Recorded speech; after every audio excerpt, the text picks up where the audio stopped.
terrible. I'm terrible. I'm terrible. Right? I say, everybody be here. Sunday, Sunday, Sunday. Right? Sunday fun day. And look at me. Right? What's up, film?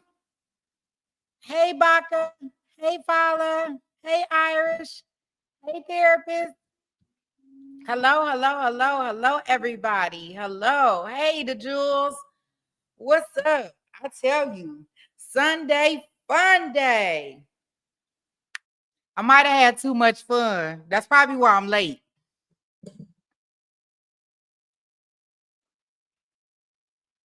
The Jules, I had some mimosas without you, boo.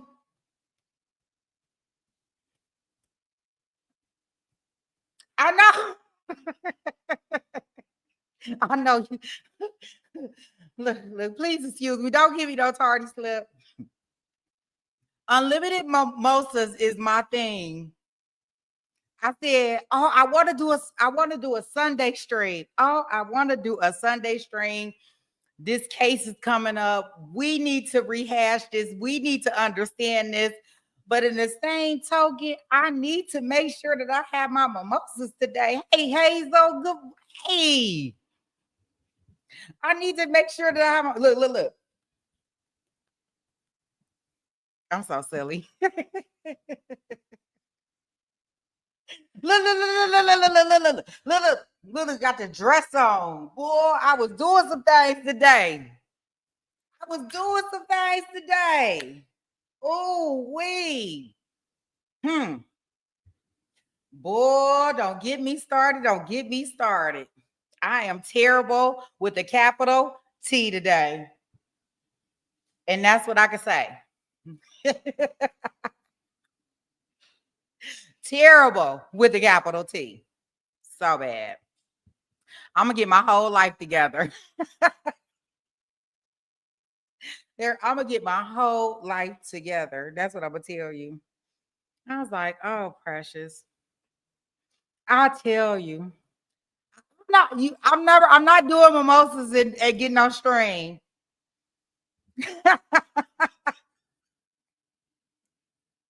I'm not doing that.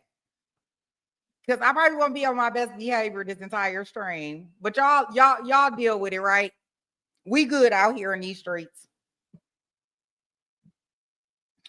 We are good out here in these streets. That's what I can tell you. So just so y'all know, the reason why I brought this stream together today is because y'all know our girl, the head of all of this, the matriarch is what they're calling it, trial, right? It's coming up August 19th. And I said, well, we need to understand how we got here. Hey, Pinky. Girl, and I'm feeling hot. I was like, we need to understand how we got here. You're right. So I said, we just do a quick little bit to get us into it. I'm going to do it in like a 3-part series, just so y'all know. So we won't get everything done today, but we'll lead and build up into the trial part. Right? And I promise next Sunday, I won't have any mimosas because I'm going to go out for mimosas on Saturday. So I'll be good by the time Sunday comes. So today we are going to just kind of start our recap in regards to how we got to Donna Adelson, the mom, right? Her trial starts August 19th. And I want to review everything that got us kind of to that, right? Like this is literally, she's number 5 on the list. The prosecution team in Florida is not going to stop until they get them all. And I do mean all. So I'm wondering what all the evidence and things that we could connect. Does this bring Wendy into the picture? Does this bring Dad into the picture? Are they next? Are they the next people on the totem pole? Right?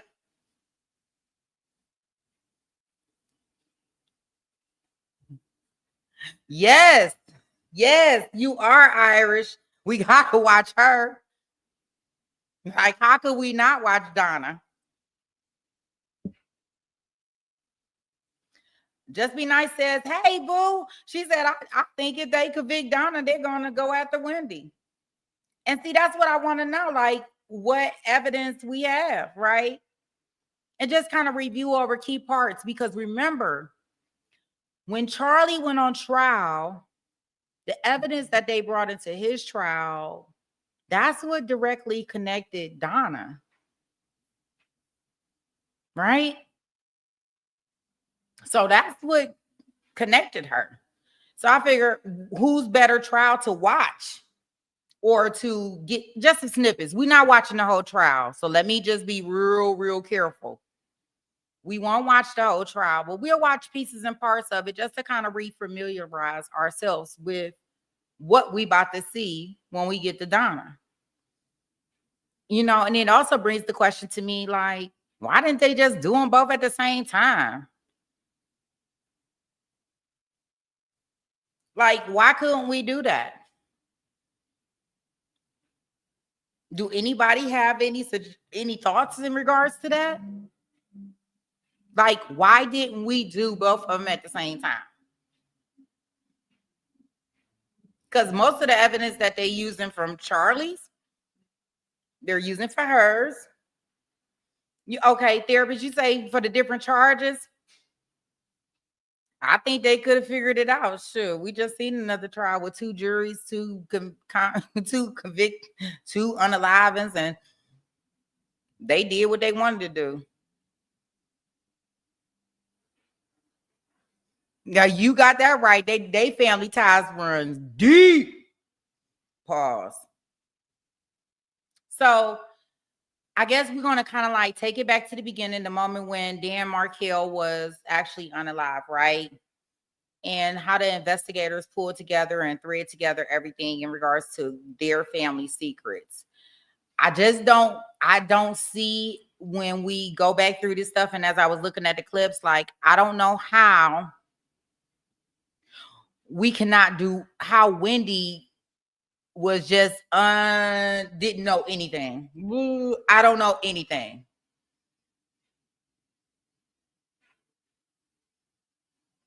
Okay, Iris says that she think if Charlie got off, she would think that Donna would be hard to convict. Okay, I get it.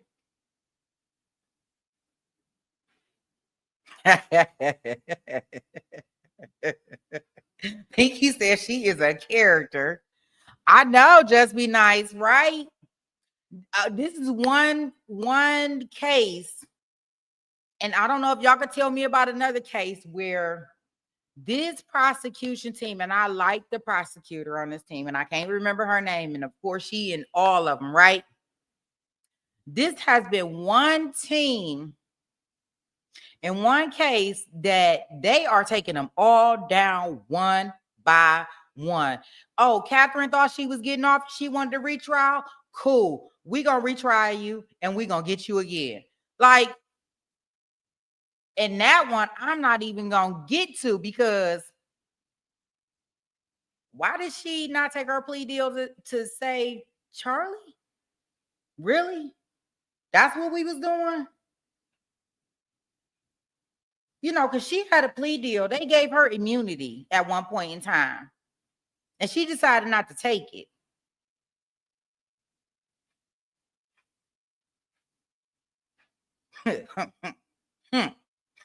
Talk about some For My Man.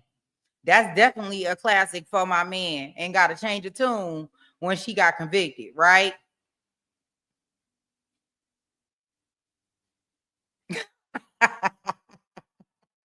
You say she was an ass, right? You say it was to save her, it was to save that baby daddy. Hey, For My Man, whichever man, it was a man.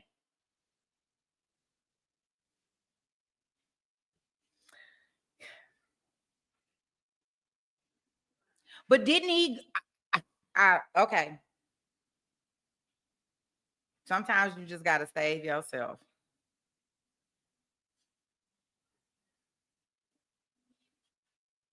You just heard her name.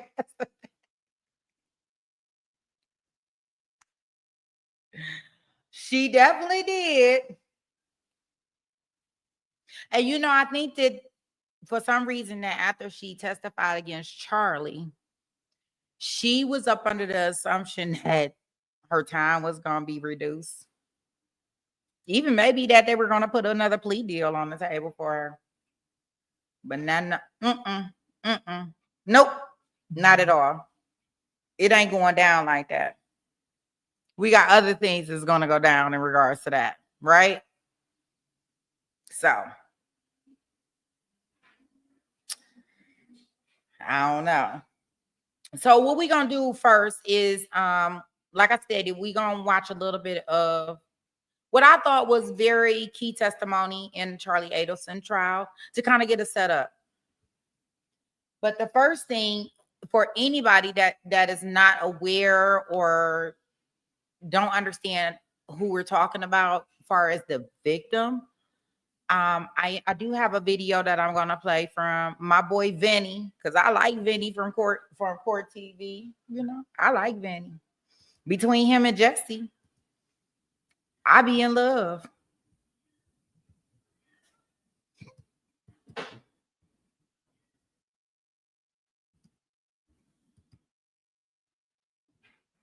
So Vinnie did a quick intro into the trial that I am going to replay just so we can kind of have an understanding of where we're at, right? We'll listen to it, and then we're going to go into some key testimony that I thought that was very important to kind of assist us throughout this process.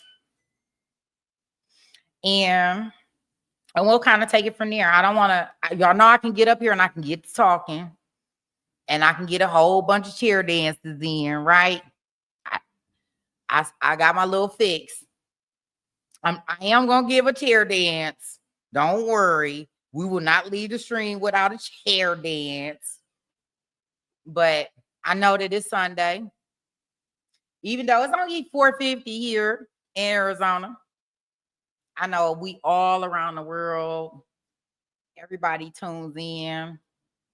And I don't want to keep us here, in the wee hours. Because we don't have such an early day tomorrow, just to be honest, because unless, y'all may have an early day, but we don't have an early court day from my understanding because they'll be doing jury selection in our next trial. So I am going to start the stream about 8:00 Mountain Standard Time. Hopefully by that time, jury selection has happened and it will be just going into opening statements for our new trial.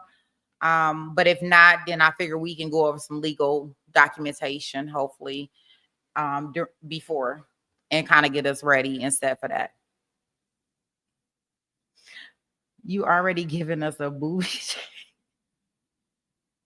What you say? You got to get the whole dance. I'm gonna give you the dance. You gonna get it. Hey, Jackie. What you say? You'll be getting ready for bed, so I know that's right. You say it's 109 at 4:50. Yes, we are definitely hot. It's hot in here, so take off all your clothes. Don't do that. But I am getting so hot. I'm not gonna take my clothes off. Not gonna do that. But we gonna tune into Vinnie. See what my boy, he gonna kind of like put us in here so we can know exactly what we're gonna be talking about. And then we're gonna go on to our next step. I got you. Oh, I didn't know what was the best time to do it. I said, well, I don't know. Should I do it at 2? Because I could have did it at 2 and stopped my mimosas earlier. I don't know. Y'all have to let me know what's a good time because I do want to do it next Sunday.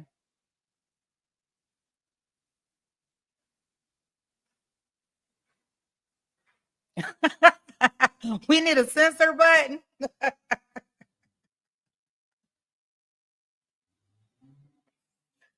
Okay.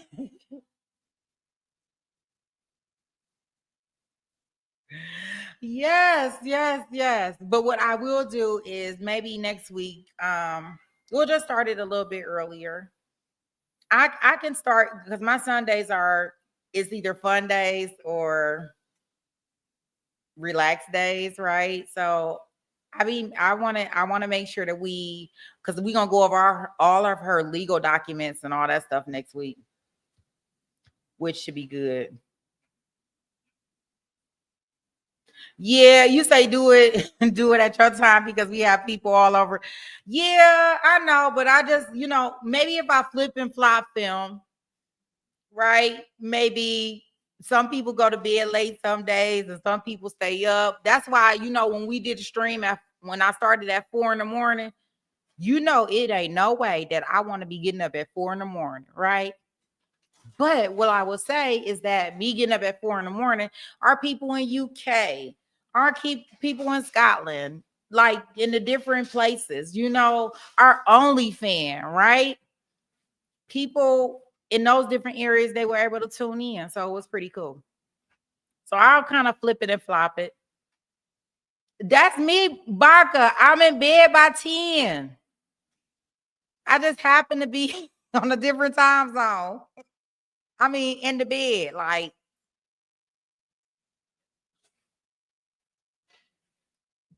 and I get up when the sun come up. Like, I am like up when the sun comes up and sleep when the sun goes down. Like, I be tired. Like, my body can't function once it gets dark outside, right? All right, guys, let me go ahead and I'll get our video started and let's get this chat going.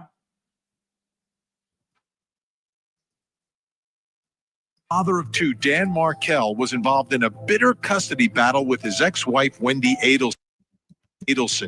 Wendy wanted to move with the kids from Tallahassee, Florida to South Florida to be closer to her mother, Donna, her father, Harvey, and her brother, Charlie. And after Dan Markel was gunned down in his driveway in 2014, that's exactly what she did. Investigators were able to track down the gunman, Latin King gang member Luis Rivera, and his friend Sigfredo Garcia. But why did these two men kill Dan Markel? Investigators would come to find a connection. Sigfredo Garcia's longtime girlfriend, Katherine Magbanua, had once dated Wendy Adelson's brother, Charlie. And after the murders, Katherine was collecting cash, checks, and gifts from Charlie. Authorities determined this was a murder for hire orchestrated by Charlie Adelson. And after wiretaps, undercover operations, and a murder trial, Charlie Adelson has now joined Katherine Magbanua, Sigfredo Garcia, and Luis Rivera behind bars. And now, Charlie and Wendy's mother, Donna Adelson, has been arrested and charged with being a part of this plot. What is her role in all of this? And will she soon join her son, serving the rest of her life behind bars? What a tragic story. So right there, that kind of gives us an idea exactly of what we have in detail in regards to how we kind of got here, right? But we gonna reverse a little bit, right? We know that Donna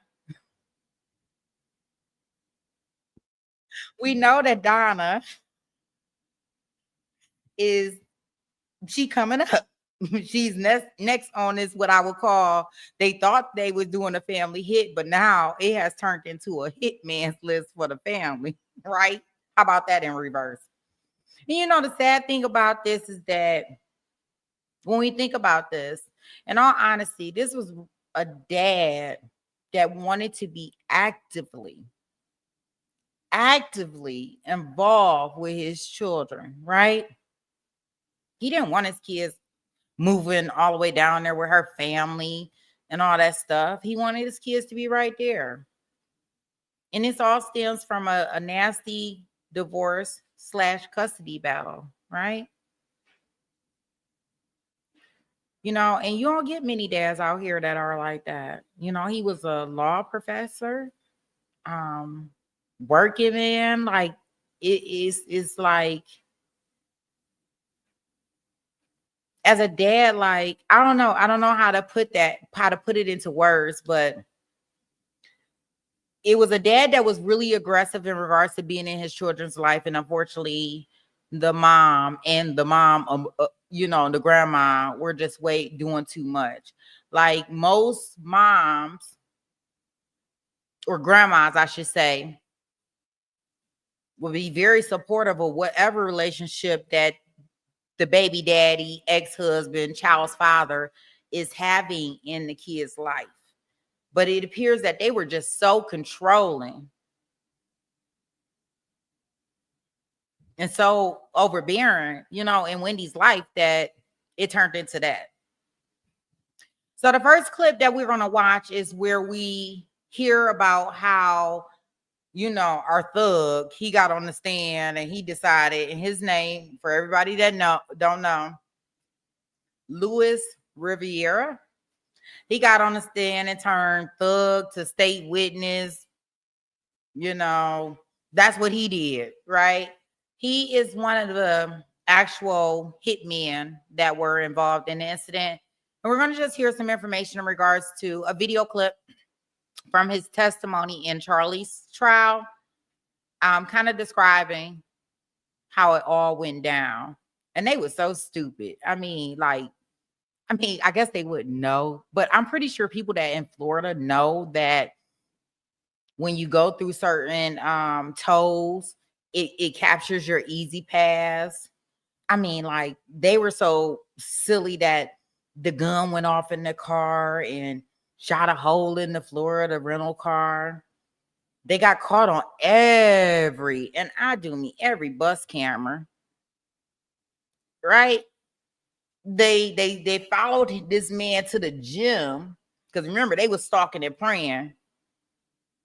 They followed this man to the gym, and they on all the cameras there. Huh? Where they do that at? Just ridiculous. And we're not talking about 2024, 2023, 2022. We talking about almost 10 years ago.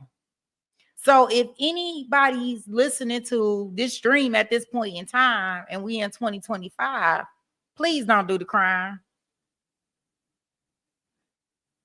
If they had all of this and at that time, you should know for sure they got even more now. But I digress. Okay, so this is our boy Louis, his testimony. I'm gonna get that queued up so we can listen to that to kind of give us an idea.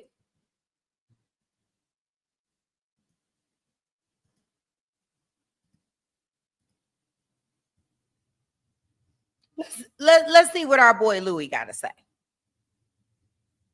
Did y'all follow Dan Markel at all during this second trip? Yes, ma'am. Where did you follow him this time? Follow him to the daycare and to the gym. Was there a reason that the murder had to get done on the day it did? It was just the right thing, the right opportunity, I guess. Okay. Did you have any information that the victim was going to be leaving town the day after the homicide occurred? Yes, ma'am. Your Honor, meeting.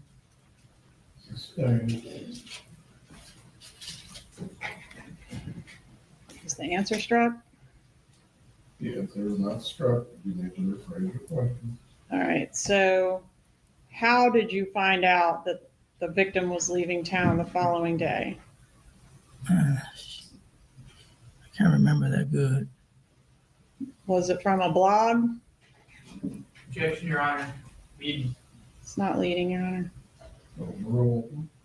Was it from a blog? Yes, ma'am. Okay, what blog was that? The blonde was Wendy. No, I was What you saying mean? from the computer. Did you research Oh, it no, on no, the no, computer? no. Okay, so somebody gave you the information. Yeah, somebody A else. person. A person. And how did you actually talk to the person? No, ma'am. Who talked to the person? Tuto. Garcia. Garcia talked to the person. Talked to All Katie. right. Okay, so Garcia got the information from Katie. Yes, ma'am. And do we know where Katie got it from? I don't know. Okay, were you present when Garcia talked to Katie and found out we Yes, got to ma'am. do it today? Yes, ma'am.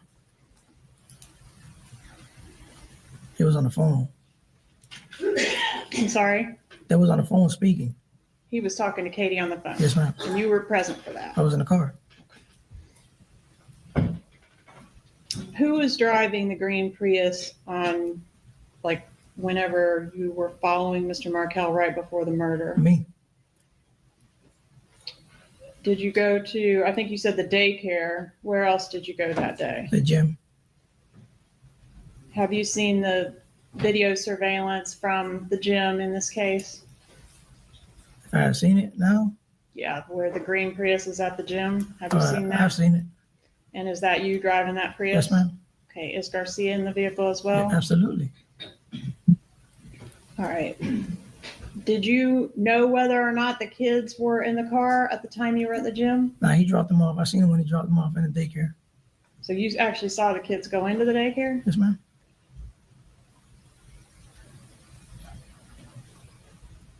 So is it after the daycare that you proceed to the gym? Yes.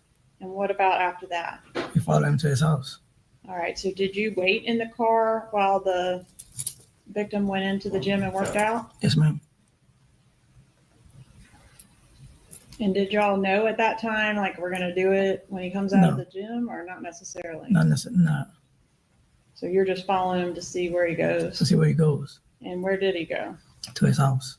Did you see the bus video that shows the Prius shortly before and shortly after the homicide? Yes, ma'am. And were you driving the vehicle at that time? Yes, ma'am.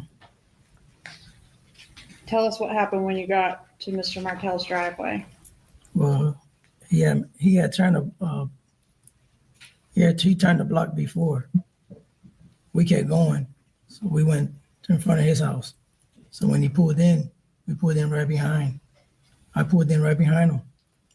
Is what you're describing, you entered his street from two different directions? Yes, ma'am. All right, and you met at did you meet at his driveway? Yes, ma'am. Okay, so you pull in behind him, what happens next? Garcia jumped out and shot him How many times? twice. Where was he standing when he fired the shots? Right in front of the driver's side, by the driver. Did you see what the victim did during this attack? He put his hands up. How was it decided that Mr. Garcia would end up being the shooter instead of the original plan, which was for you to do it? I was driving. I ain't had no time. He jumped out and did it. He had the gun the whole time. All right, so either one of you were willing to do it when whoever wasn't driving when the opportunity arose? Maybe, but it was really his job. So he did it. You mean why was it his job? He's the one that was getting paid, but he knew about the whole thing. Well, you were getting paid too, right? Yeah, But he secured the job. yes, ma'am.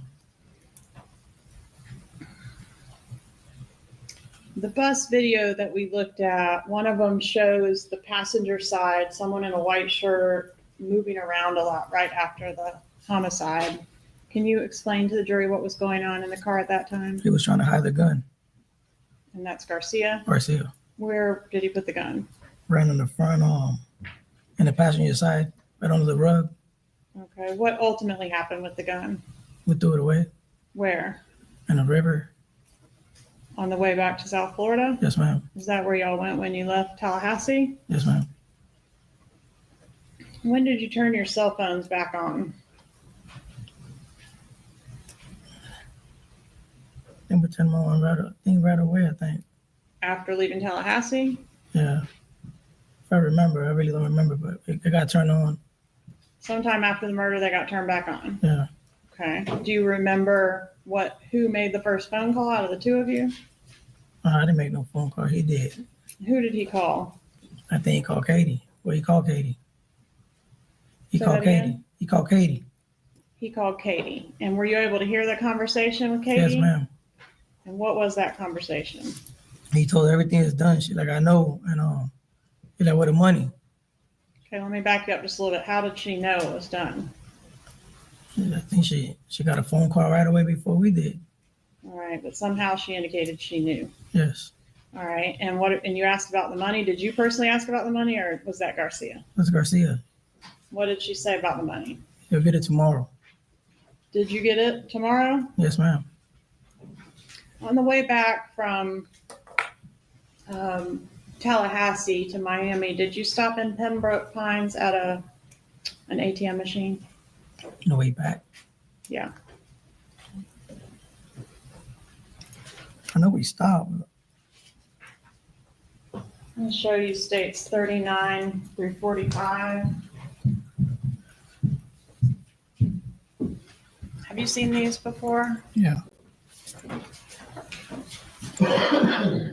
That's it. I seen them. And are these appear to be ATM Yes, ma'am. images? Yes, ma'am. And what's the date on the ATM images? 7/18/2024. 2024? I mean 14. Sorry. All right, that's the day of the murder, right? Yes, ma'am. Okay, is this the green Prius that y'all came to Tallahassee in? Yes, ma'am. All right, are these fair and accurate photographs of you in the green Prius on the day of the homicide? Yes, ma'am.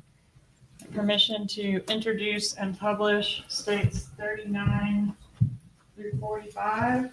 Any objection? 39 through 45 are admitted.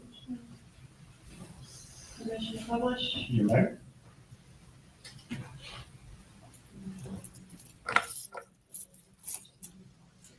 Sure.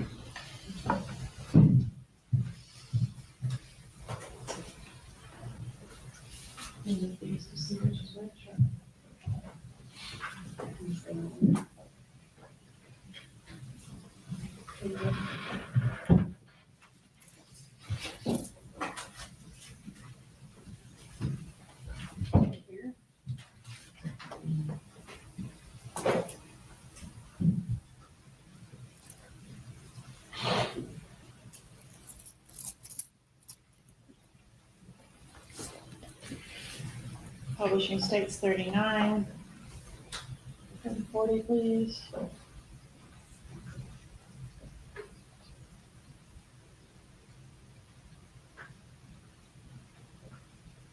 $41, please. Make that bigger, please.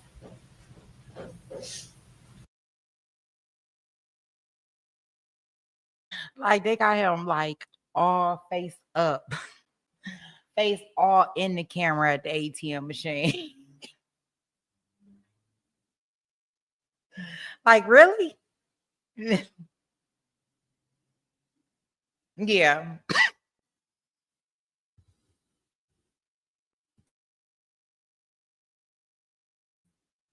Yep. This is exactly what we're doing now.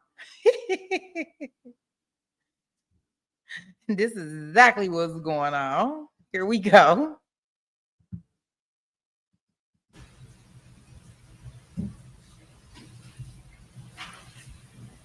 Who's pictured in this exhibit, Mr. Rivera?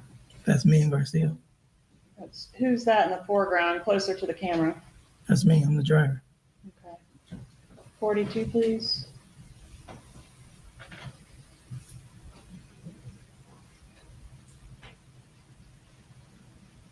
Who's that in the passenger seat? Garcia. 43, please.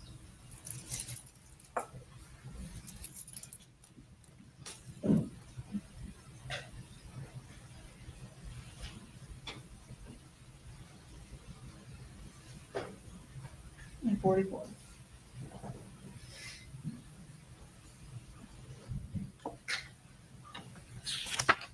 Did you and Sigfredo Garcia go out that night when you got back to Miami? Yes, ma'am. Do you remember where you went? Then we went to a bar. Was Katherine Magbanua with you that night? No, I don't think so.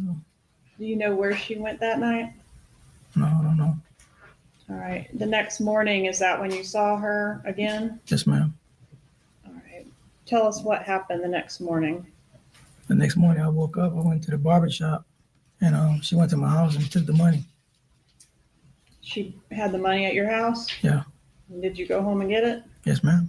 Did you go home with some purpose? Purpose to pick that money up. Yeah. Why were you worried about the money? I was worried about my baby mama taking it. You were worried about your baby mama taking it? Yes, ma'am. Is that Jessica, the one we saw in the Yes, ma'am. photo? So if she'd seen that money, If she would have seen it, she would have probably took it, okay. but she never seen it. How much money was in there? 37. I think it was 35, 37,000? 35. 35,000. And how was it packaged? All hunted staples. All $100 bills? Yes, ma'am. And what do you mean by staples? They were all stapled. It was $1,000, each $1,000 staple in the top corner. All right, so you got 35,000. I think you previously said you got 37. Where did the other two come from? Garcia gave it to me. Why did he do that? She gave it to me. So he just gave you 2 additional stacks out of his cut? Yes, ma'am. Do you know how much he got versus how much Katie got? No, You not remember that? I don't remember. Okay, but it added up to 100. Is that what you previously Yes, said? ma'am. Did you buy anything with your cut of the money? Just a motorcycle.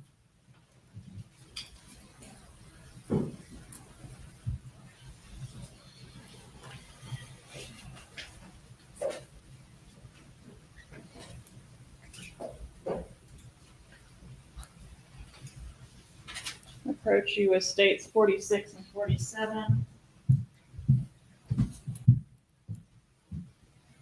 Is that a picture of the motorcycle you bought with the murder money? That's Garcia's.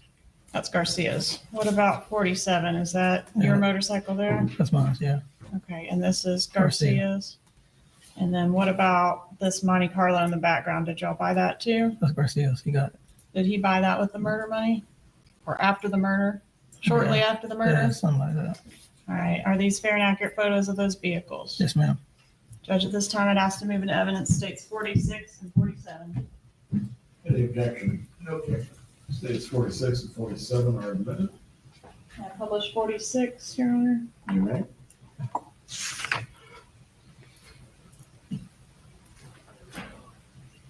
And 47, please.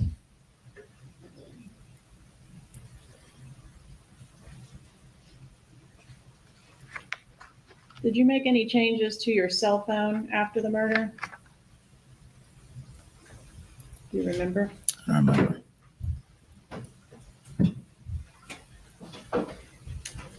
Did you meet with investigator Jason Newland with my office to look at this? What I've marked as state 63, this exhibit regarding the calls in this case? Yes, ma'am. And do these initials next to these calls indicate that you've authenticated the voices that are highlighted? Yes, ma'am. Judge, I'd ask to move into evidence state 63. Any objection? No objection. State 63 is admitted. So you were able to recognize the voices of Katherine Magbanua and Sigfredo Garcia on those recordings? Yes, ma'am.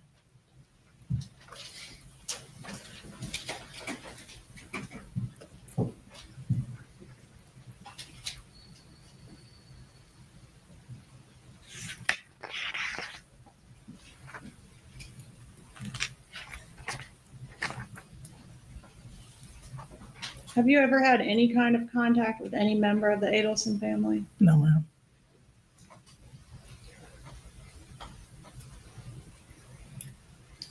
During the time that Katherine Magbanua was dating the dentist, were you around her during that time? I mean, I've seen her a few times. Okay, and what was the context of, like, what was the occasion that you would see her if she was with the dentist? Not with him, but I've seen her when she come looking for Garcia. Okay, so if she was doing something related to the kids or something like that? Yeah, that's it. During the times that you saw her while she was dating the dentist, did she ever brag to you about the dentist at all? No, ma'am. Did she ever tell you the dentist has a lot of money? No, ma'am. The dentist has a safe full of cash in his home? No.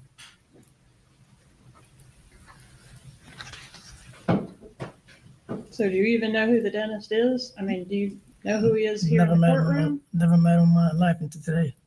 Okay. Well, the dentist's lawyers have indicated that you and Garcia got this idea on your own to come to Tallahassee and kill the professor. Is that true? No. A good one. Did you kill him and then try to get Katie to blackmail the dentist? No.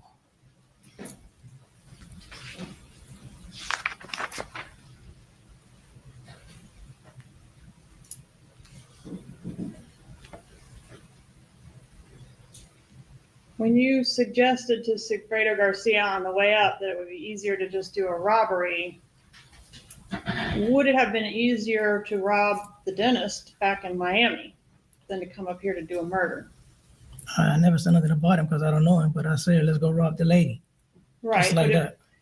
if you had known that it was actually the dentist that had the money, would you have been just as happy to rob the dentist? Absolutely. Would that have been less trouble than coming to Tallahassee to do a murder? Yes, ma'am. All right, Mr. Lacasse, I want to take you back to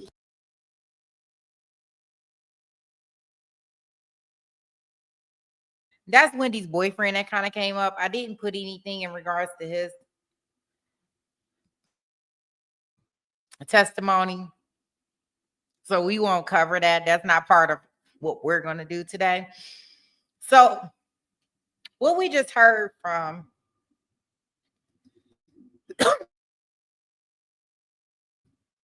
was our guy Rivera. Like, he's the gangster that turned to state witness, right? He's one of the shooters, and he directly names the Adelson family as the reason behind this hit. He also tells the jury it was done in the favor of one of the Adelsons, right? And that the payment was coming from Katherine, right? I'm going to say Katherine M, because I'm not going to be trying to chop up her name. That wouldn't be fair to her. So what this does for the case when we're talking about Donna is, under Florida law, Donna Adelson, the queen bee is what I'm going to call her, the queen bee of this situation, she could still be held accountable for the conspiracy principles in regards to this. Even though she never spoke directly to Mr. Rivera, if she gave the money, approval plan, or help coordinate anything through her son, and her son coordinated through Katherine, she can be convicted of first-degree murder. So these are important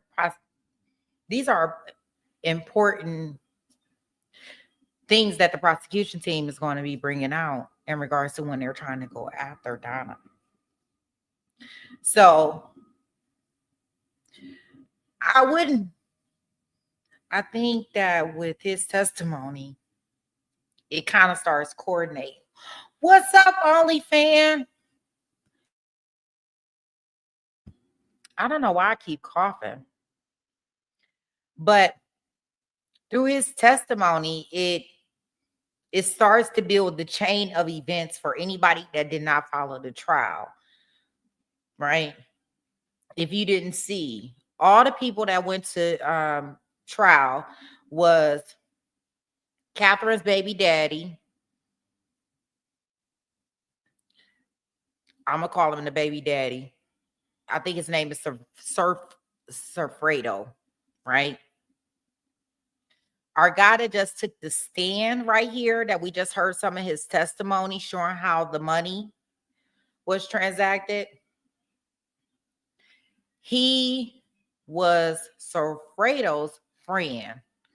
He took a plea deal. He did not go to trial.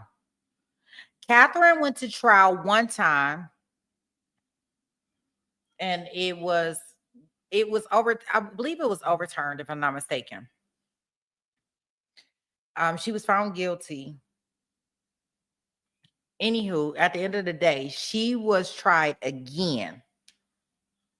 And in her retrial, they found her guilty again. Then Charlie took the stand, and of course, as we know, he was found guilty too. So this guy's testimony, the Luis Rivera that we just watched his testimony into account how the money was transacted, he is the only person that actually took a plea deal, just so y'all know. So I know everybody wants to know. What did Katherine have to do with all of this, right?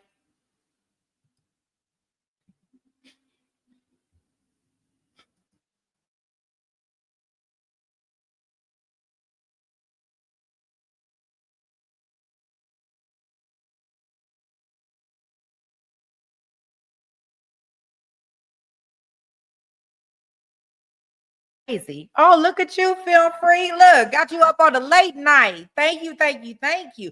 Now, y'all know, if y'all receive that gifted membership from Film Freak and you in this room, you need to say thank you, right? The names must be named. I want to see that film up in the chat room. Thank you so much, Film. Thank you.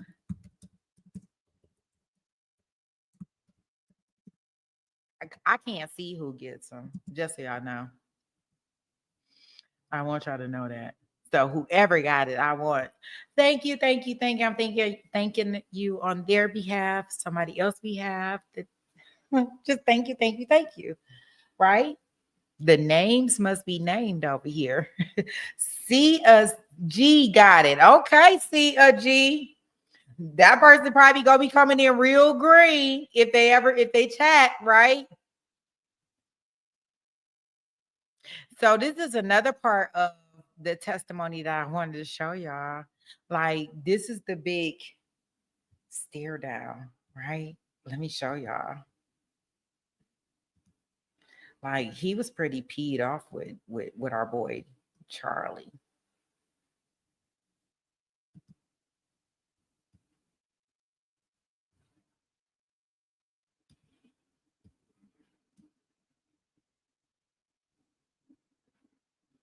Just watch.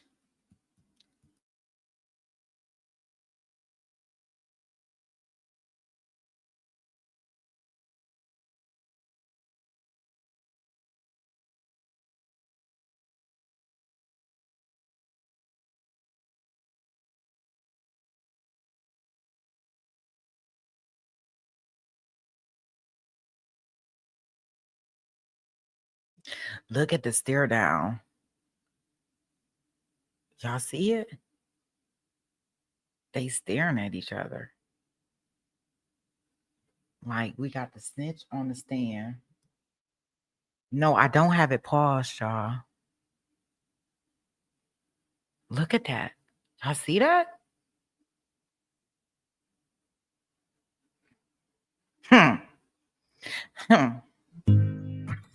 Welcome to.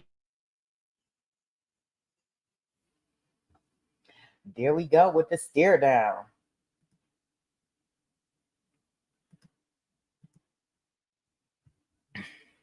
Right? Like, he stared him down for a long time, and I wanted y'all to see that. Like, he was for real on that stand about this.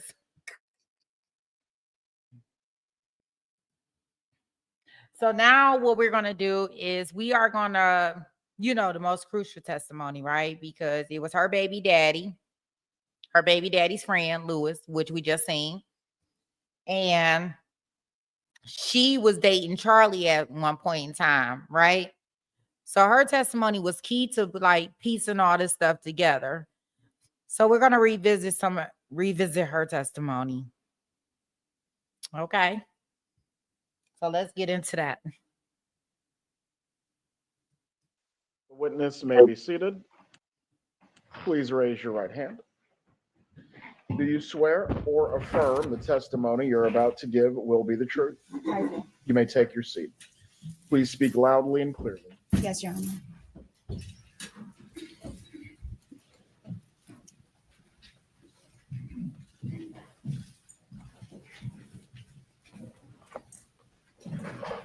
Ma'am, please say your name and spell your name. Katherine Magbanua, Katherine Magbanua. I see that you're in jail clothes. Are you currently in custody? Yes, ma'am. What are you in custody for? The murder?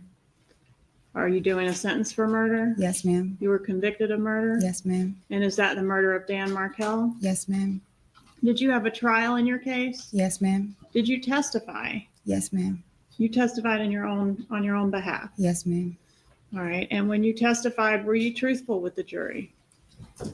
No, ma'am. I was not. Did you take the same oath that you just took today in your own trial? Yes, ma'am. What was your defense when you were tried? That I had nothing to do with it. All right. That we got it right in reference to Charlie Adelson and we got it right in reference to the killers, Yes, but you ma'am. weren't in the middle. Yes, ma'am. Was that true? No, ma'am, it was not. Were you in the middle? Yes, ma'am, I was. And didn't you also testify in the trial in which Sigfredo Garcia was convicted of murder? Yes, ma'am, I was. And what was his defense? That he had nothing to do with it. That we got it right in reference to Charlie Adelson and we got it right in reference to the killers, but he had nothing to do with it, Yes, right? ma'am. Objection, Your Honor. Read. Overruled, Ms. Calhoun, make sure you use that in questions. And was that defense truthful? No, ma'am, it was not. So Sigfredo Garcia was involved. Yes, ma'am, he was. So why tell the truth now? I believe that the truth needed to come out now so that the family can get some type of closure. Why didn't the truth need to come out last year or the year before or the year before that? I was trying to defend myself. You were trying to get off. Yes, ma'am. Did you think you'd be successful in your trial with that defense? I thought so. Has anyone promised you anything for your testimony here today? No, ma'am. Weren't you originally offered immunity for cooperation in this case? Yes, ma'am, I was. But you didn't take us up on that No, ma'am, I didn't. because you thought you could get off completely. Yes, Right. ma'am. And now you're doing a life sentence. Yes, ma'am, I am. Did Charlie Adelson threaten to harm you if you told the truth? No, ma'am, he didn't threaten me. Did anybody threaten you to keep your silence? No, ma'am. Did anybody promise you anything if you remained silent all these years? I wasn't promised anything, but I wasn't promised anything. Go ahead, finish your thought. You weren't promised anything, but what? I thought everything was going to be okay. You thought you'd be acquitted. Yes, ma'am.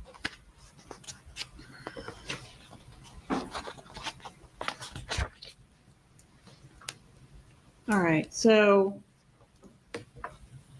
did you know Dan Markel? No, ma'am, I did not. Did you have any personal beef with him? No, ma'am, I did not. What was your motivation for becoming a part of this murder plot? Financially, So not as a favor to Charlie Adelson? Objection, Your Honor. What is the objection? Read. I'll rephrase it, Your Sorry. Honor. Was it a favor to Charlie Adelson? yes, ma'am, it was. Okay, but your primary motivation was not favor to Charlie Adelson? Well, yes, ma'am, it was. And financially, All right, because you were going to get paid for your Yes. part? Yes, How much ma'am. did you get paid? I don't know the exact amount. What was your relationship to Charlie Adelson? He was my ex-boyfriend. When did you meet him? I believe that was in 2013. Do you know what month? Has to be around September. Can you point him out and describe what he's wearing? He's sitting over there with a blue jacket and a blue tie. Let the record reflect the witness has identified the defendant. The record will reflect. Show you what I marked as states 48. You recognize this exhibit? Yes, ma'am, I do. How do you recognize it? That's when we went to Key West. Is that a fair and accurate photo of you and Charlie Adelson? Yes, ma'am, it Is is. that when the two of you were taken when the two of you were dating? Yes, ma'am. Judge, at this time I ask to move into evidence states 48. Okay, objection. No objection, Your Honor. 48 is admitted. Do we have that for publication?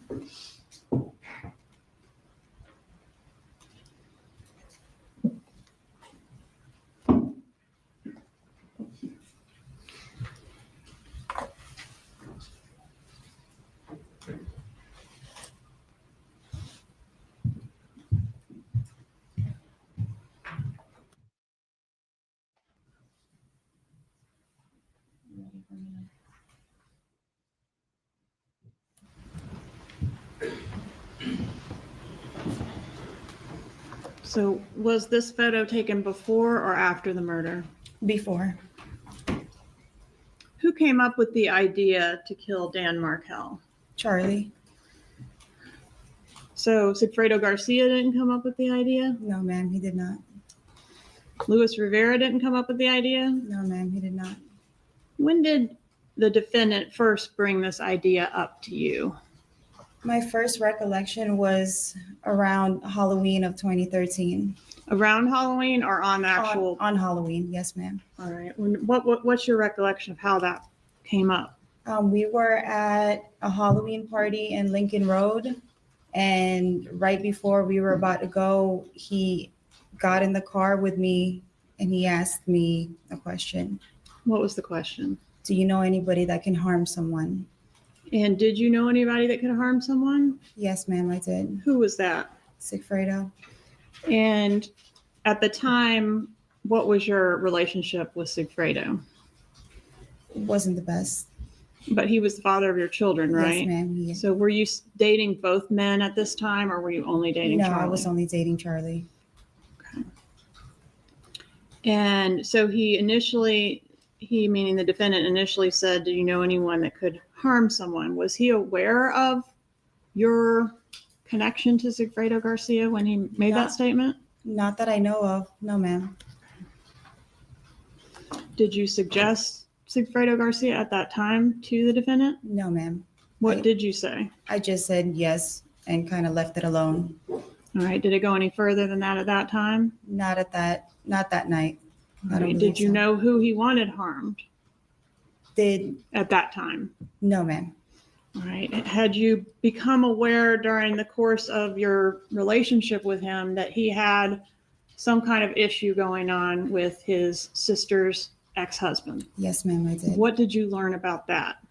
He was just stating that his mom and dad was stressed and that his sister was having problems with her husband and custody of her 2 children. And when did you learn that the person that the defendant wanted harmed was this ex-husband of the sister? I believe later on. All right. And when did you learn the name Dan Markel? It wasn't until, I don't know if it was on my trial or when Sigfredo got arrested. Okay, so even when he was killed, you didn't know the name of the person that was being killed? Yes, I never knew his name. How did the defendant refer to this person, if not by the name Dan or Danny Markel? Wendy's husband. Okay.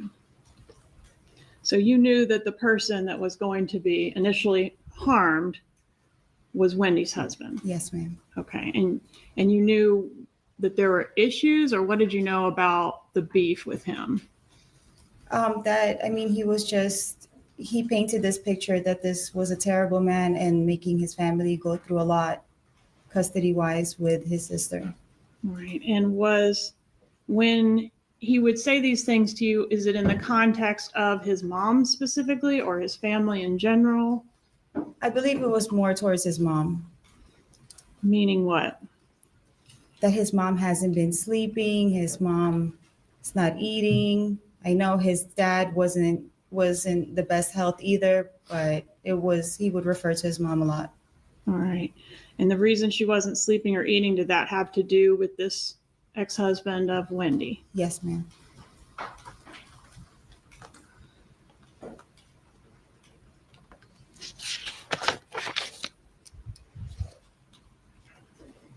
Did you ever tell the defendant who it was that was going to be doing the job? No, ma'am, I did not. Why didn't you say the name Sigfredo to Charlie Adelson? I always referred to each other as my friend. Neither one of them wanted to really hear each other's names. And why is that? Because Sigfredo was the father of my kids, and I was dating him at that time. I was dating Charlie at that time. Okay, so Sigfredo Garcia, did he have strong feelings about the defendant?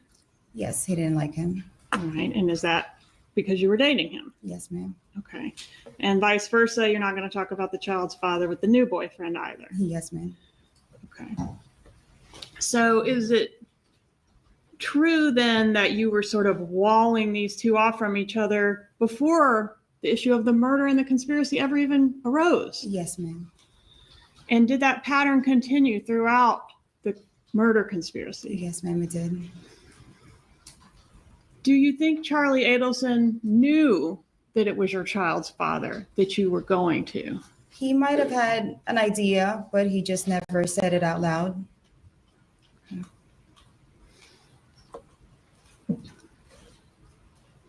There's one phone call between, I think it's from Sigfredo Garcia to Harvey Adelson, the father of the defendant. Do you know anything about that phone call? That was on July 1st of 2014. Yes, ma'am. What do you know about that phone call? From the trial, what I remember was that Sigfredo had contacted or was trying to contact Charlie, but we were in a heated argument at that time. We were kind of in the middle of the street, and I guess it's the first thing he looked up was his work number. All right, so you say you're in a heated argument. Is this the confrontation that occurred while you and the defendant were going jet skiing? I believe that was after. It was after that incident? Yes, ma'am. Okay, how many interactions personally, face to face, did, to your knowledge, Charlie Adelson have with Sigfredo Garcia? That was probably the only one that I remember was that jet ski accident. Accident? Or like the confrontation. All right, tell us what happened at that confrontation. Sigfredo had just picked up the kids and he was eating at a corner pizza place with the kids, and he saw that Charlie was coming by to go pick me up, and I guess saw the jet skis in the back of the car. So he loaded up the kids and cut us off, was screaming a couple things out loud, but we didn't really hear anything because our windows was up. All right. Did you say he cut you off? Do you mean in traffic? In the back street of where I lived at that time. All right. And when you say he cut you off, did he run you off the road or something else? He kind of just went right and blocked the road in front of us. So Charlie had to kind of do a 3-point turn and go around the other way. Did the two men actually get out into the street and confront each other? No, ma'am, they did not. Okay. Were any actual words exchanged through the windows? Through the windows, yes, but I had my window up, so we didn't know what Sigfredo was saying. All right. So Sigfredo shouted some things out the window. Did Mr. Adelson do the same? No, he did not. And what were the things that were shouted out the window? Were you able to hear them or not? I didn't hear anything. All right. And at this point, this is July 1st of 2014, the plot is already underway to do this murder, right? Yes, ma'am. Does Sigfredo Garcia know that he's doing the murder for Charlie Adelson? To my knowledge, he might have had an inkling about it, but I don't know. That was never spoken of. Okay. The killers, and when I say the killers, I'm referring to Garcia and Rivera, knew they were doing something for a lady to get her kids back. Do you know how they knew that information? I believe it's because of the envelope that Charlie gave me to pass over. So you didn't relay that information to them that it had to do with a lady and her kids? I might have mentioned it to Sigfredo, yes. Okay. So if you mentioned that to Sigfredo, would you be, I guess, were you intentionally trying to characterize this job as being related to someone other than Charlie Adelson? I believe so, yes. Is that because Sigfredo Garcia would not have wanted to do anything to help out Charlie Adelson? Yes, ma'am. All right. So do you think Sigfredo knew that this lady with the kids was somehow connected to Charlie Adelson? I believe so. All right. And there was going to be a lot of money paid for this job, right? Yes, ma'am. Did you know anybody else with that kind of money or that might have had that kind of money to get this job for them? No, ma'am, I did not.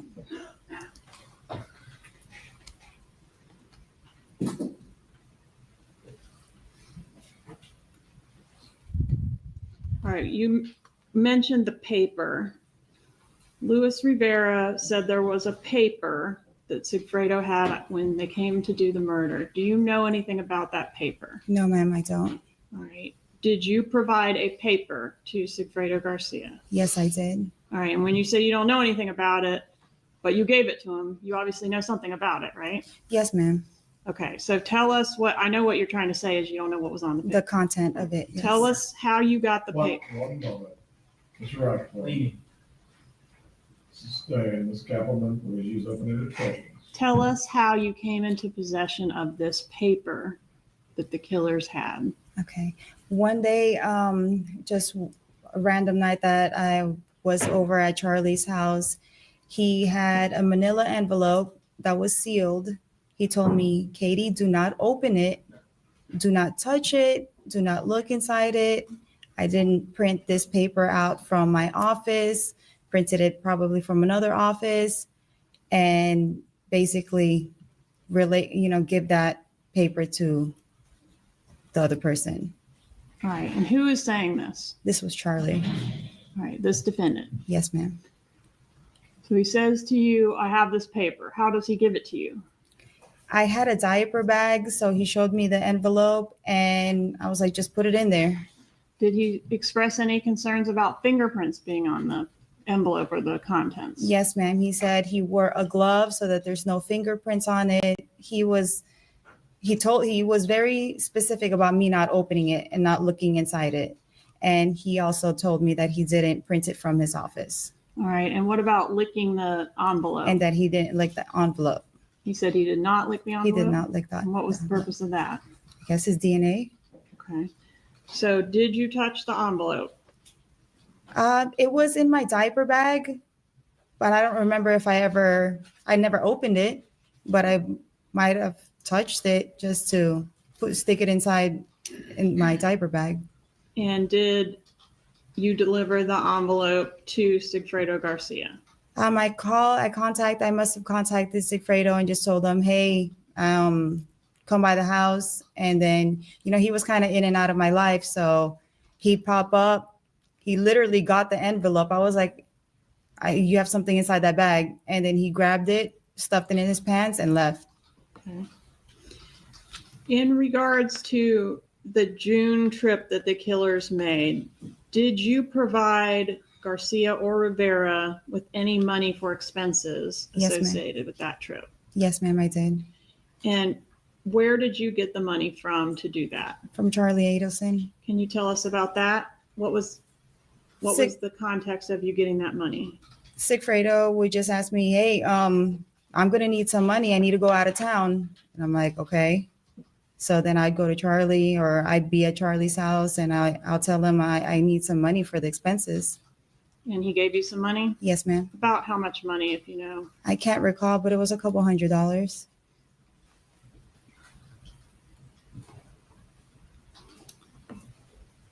So this thing started back in October of 13 and doesn't get done until July of 14. Can you describe whether there's any pressure as time is going on and this thing is not getting done? Trying to remember, like in the beginning of the year, I don't think there was really much. I mean, he's been planting this seed in my head that this needed to get done. And I guess towards probably around June, July is when he was a little bit more adamant about this job getting done. Okay. And when you say he, you're talking about who? Charlie. Did you ever have any contact with any other Adelson about this job? No, ma'am.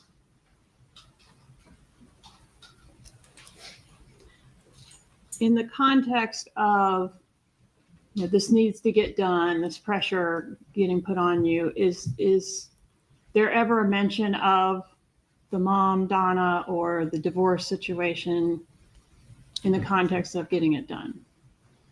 At that time, not that I could recall.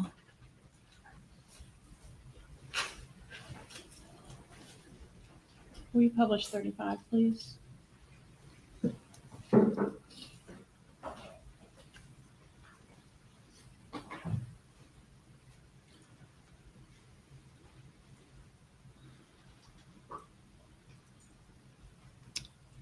Is this you on the left side of the screen? Yes, ma'am, it is. Right. And was this picture, where was this picture taken? This was in South Beach. I believe the building that they were living at where Charlie's parents were living at. Is that the Icon? I don't think that was an Icon. It was somewhere in First and Ocean. Okay, so a different residence. Yes, ma'am. All right. And this photo, was this the first time you'd ever met Wendy, or had you already known Wendy before this photo? I met her one time prior to this because I believe this was in Father's Day. So I met her around spring break when I had dinner with her and Jeffrey. Okay.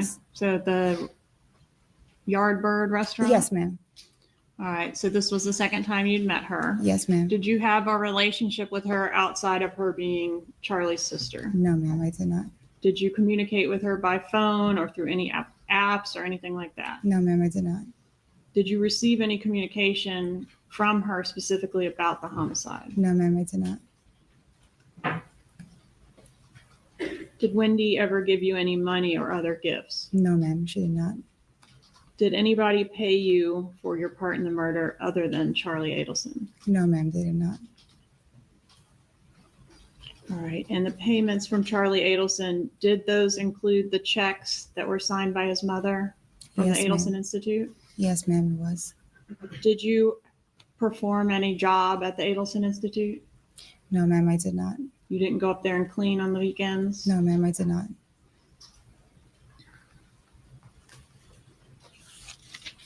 On the night of the murder, did you go to the defendant's house? Yes, ma'am, I did. And where was that house, or what house was that? That was in Whale Harbor in Fort Lauderdale. All right. And did you get payment for the murder that night?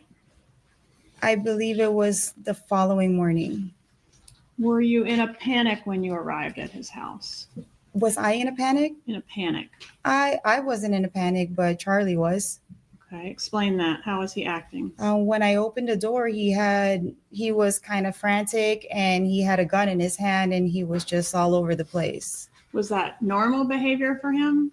Not having a gun in his hand, no, ma'am. All right. Did you know him to have a gun prior to that? Yes, ma'am. He has a gun safe. All right. But he just didn't usually carry around in his hand? Yeah, he's never had it in his hand. Turn your phone off, please.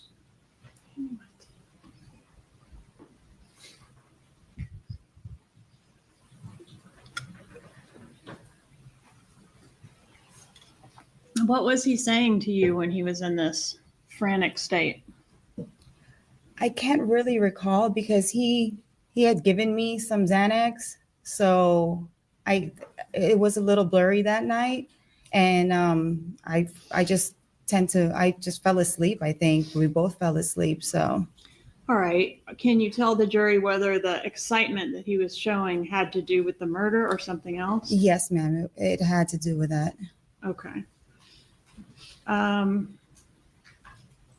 Was anybody else there at his residence when you arrived?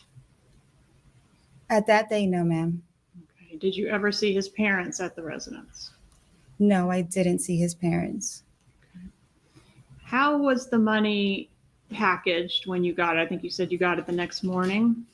Yes, ma'am. Okay. It How was was- it packaged? It was in a plastic. The money was in a plastic bag, like a Ziploc bag, that was inside a brown bag, and then like a grocery bag over it. And was the money stapled? Yes, ma'am, it was. Can you explain how it was stapled? Like what size bills and what increments were stapled together? I believe it was stapled, and I never counted it, but it was like in a stack, and it was stapled in the corner. All right. Were they $100 bills or something else? There were $100 bills, and there was some 20s and 50s. Okay. And was the money damp? Yes, ma'am, it was. Explain what you mean to the jury. A couple days after that, I went and I opened the bag and I called Sigfredo and I told him, I was like, there's mold on this money. And he's like, well, blow dry it. And I was like, but why would there be mold on the money? And he's just, I don't know, just blow dry it. So I believe his parents or his mom might have washed the money. You mean like physically wash the money? Yes, ma'am. And why do you think his mom did it? Because he was always adamant about telling me he didn't have any money in his house. And he told me that his parents had just stopped by right before I got there. So all Okay. of a sudden he had money to put in the trunk of my car the Was following the morning. money, I'm sorry, I interrupted you. I'm sorry. Was the money already sorted out and packaged when you first saw it, or was he doing that? No, while it you was were there? already stacked and sorted out. Okay. And did he have to, so he didn't have to go anywhere to get the money. He already had it when you arrived. Yes, ma'am. Was there any argument that night about the money or the next morning? With me and Charlie? Yes. No. Did you, I guess you did stay there that night? You may have already said that. Yes, I fell asleep. Was there any argument with the defendant at all about anything that night? No, ma'am. Not that I can recall. Did you threaten him in any way? No, ma'am, I did not. Judge, maybe good sidebar. Right? You may continue with your examination. Did you, the night that you went to get the money, did you threaten Charlie Adelson in any way? No, ma'am, I did not. Did you try to extort money out of him? No, ma'am, I did not. The money that he gave you, is that something that had already been discussed or agreed upon in reference to this homicide? Well, I believe yes, because it was going to be payment for this. You weren't, well, were you sent with a message from Sigfredo to tell him he better give it up or else? No, ma'am. Did you relay to the defendant that his family was in danger if he didn't give you whatever it was you were asking for? No, ma'am. How did Sigfredo Garcia and Luis Rivera get paid for their part in this murder? That morning, when I woke up, I was like, oh my God, I gotta go. So I drove back down and I was trying to look for Sigfredo and having a hard time that morning. And then eventually I made it to the alleyway of where Lewis's building was Was that on in North Miami yes, in like 135th. where he lived with Jessica? Yes, ma'am. Okay, go ahead. And I was just waiting in the car and all of a sudden Sigfredo just like popped up and got inside the passenger seat. All right, so they got their money from you. Yes, ma'am. Sigfredo did. And Rivera got paid as well, didn't he? I believe so, yes. All right, I want to draw your attention to what we're calling the bump. You know what we're talking about? Yes, ma'am. Okay. After the bump and the subsequent conversations were occurring, did you have any contact with any other Adelson about the bump other than Charlie Adelson? No, ma'am. So you didn't talk to Wendy about it? No, ma'am, I did not. Didn't talk to Harvey or Donna about it? No, ma'am, I did not. On the Dolce Vita meeting, do you recall what meeting I'm referencing? Yes, ma'am. All right. Was that a restaurant that you met Charlie at after the bump? Yes, ma'am. Okay. In that meeting, and the jury hasn't heard this yet, but he's saying one of two scenarios. This is one of two scenarios. Do you Yes, remember ma'am. that? Yes, ma'am, I do. What were the one of two scenarios? What were the two scenarios? What he was speaking of was probably the FBI Mhm. or Tato blackmailing And by Their Tato, family. you mean Rivera. Luis Rivera. Yes, ma'am. Were you concerned about that as well? Yes, ma'am, I was. And what did you do to try to figure out who it was that had approached Donna Adelson? I asked Sigfredo. So he was supposed to be looking into it. Yes, ma'am. Were you there whenever he did whatever he did to try to find out who it was? Was I where? Were you present when Sigfredo, I guess, went out and talked to people about whether? No, ma'am, I was not. Because at that time, was Rivera in custody? Yes, ma'am. He was already doing his federal sentence, I believe. So was the concern that maybe some of his associates might have done this? Yes, ma'am. Maybe he had run his mouth about it? Yes, ma'am.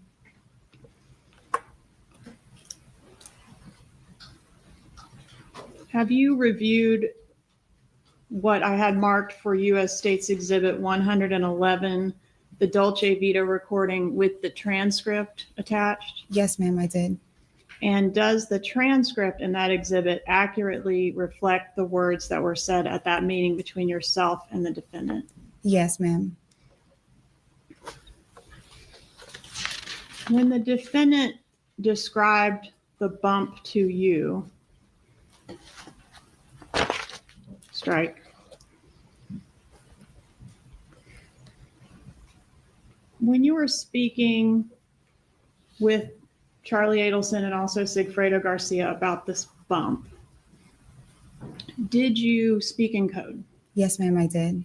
And what was the purpose of speaking in code? Had to just piggyback with what Charlie was speaking to me in code. So I kind of was like, okay, if he's talking in codes, kind of speaking codes as well.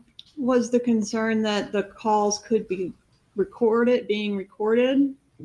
My concern was more that I was at work. So I really didn't want to say any phone numbers out loud or speak of what was going on. I'm going to approach and show you what I've marked as states demonstrative A. Have you seen this before?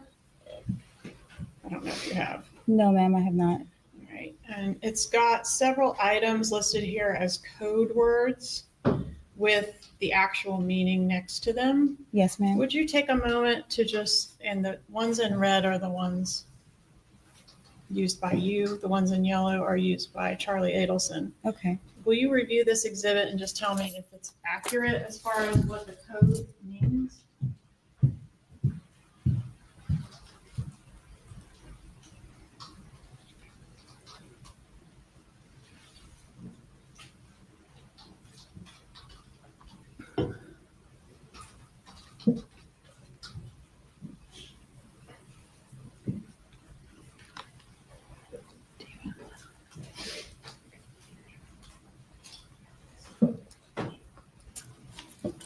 Yes, ma'am, it's accurate. Judge, at this time, I'd ask to make use of states demonstrative A. Any objection? Yeah, I see it.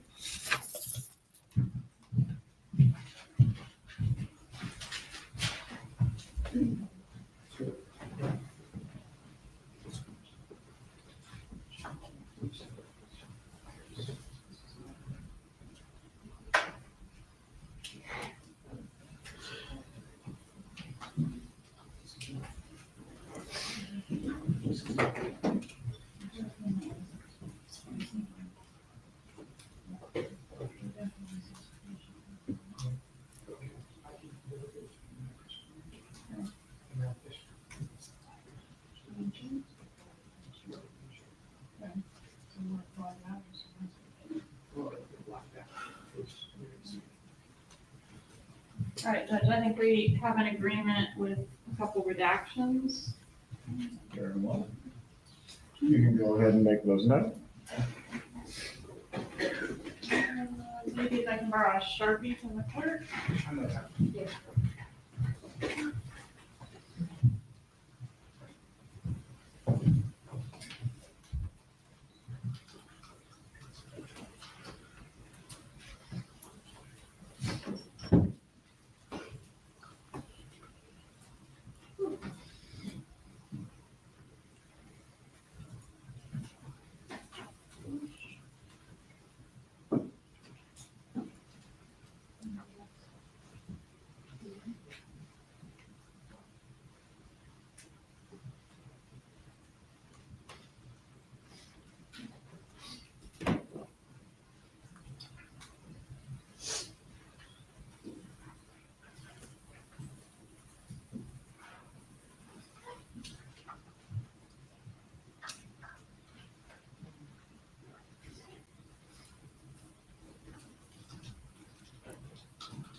Yes, ma'am. Did you ever actually hear that recording? No, ma'am, not until my trial.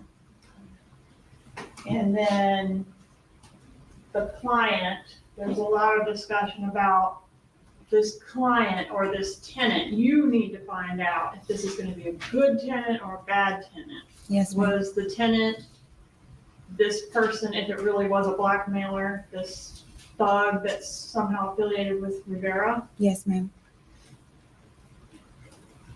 All right, the false lead or the phishing, what is that? What did that mean? There's a lot of discussion about, I hope it's just somebody phishing. You remember that? From the phone calls? Yes, this is all from the phone call. Yes, ma'am. It was one of the two scenarios that it could be law enforcement. Yes, ma'am. But this was Charlie basically saying this the whole time. He's the one who's coming up with all the scenarios. Okay, but when he's talking about the scenarios, he's talking about phishing. Yes, He ma'am. doesn't say law enforcement phishing. No, ma'am. He says it could be, a tenant or a patient or something like that. Anything but what? Judge, I'm just gonna object to the leading. Please rephrase your question. Ms. Kappelman, sustained. About the listing or the properties, what did that refer to? About the paperwork. It's pretty Like accurate. moving into a listing. Yes, the listing, because I worked in a real estate agency at that time. So he was just telling me, look into the listing. Oh, this will be a good investment. So it was really Charlie saying all these words. What did the good and what might the good of, can't talk, what might the good investment have been? If he had a good lead. If it was a blackmailer that Yes. you could pay off. Yes, ma'am. Objection, Your Honor, leading. Overruled. Is that correct? Yes, ma'am, it is. Okay. All right, we talked about the two scenarios. The paperwork, what was that? That was the paper that was handed to his mom by the undercover. On the Dolce restaurant meeting, we see Charlie Adelson pull out a piece of paper. Was Yes, ma'am. that the actual piece of paper that was handed to his mother? I believe so. I just never saw it. He never showed it to me. Okay, did he give you a phone number off of that piece of He paper? did. That was that phone number that we just can't seem to get right. Yes, The ma'am. 6570. Okay.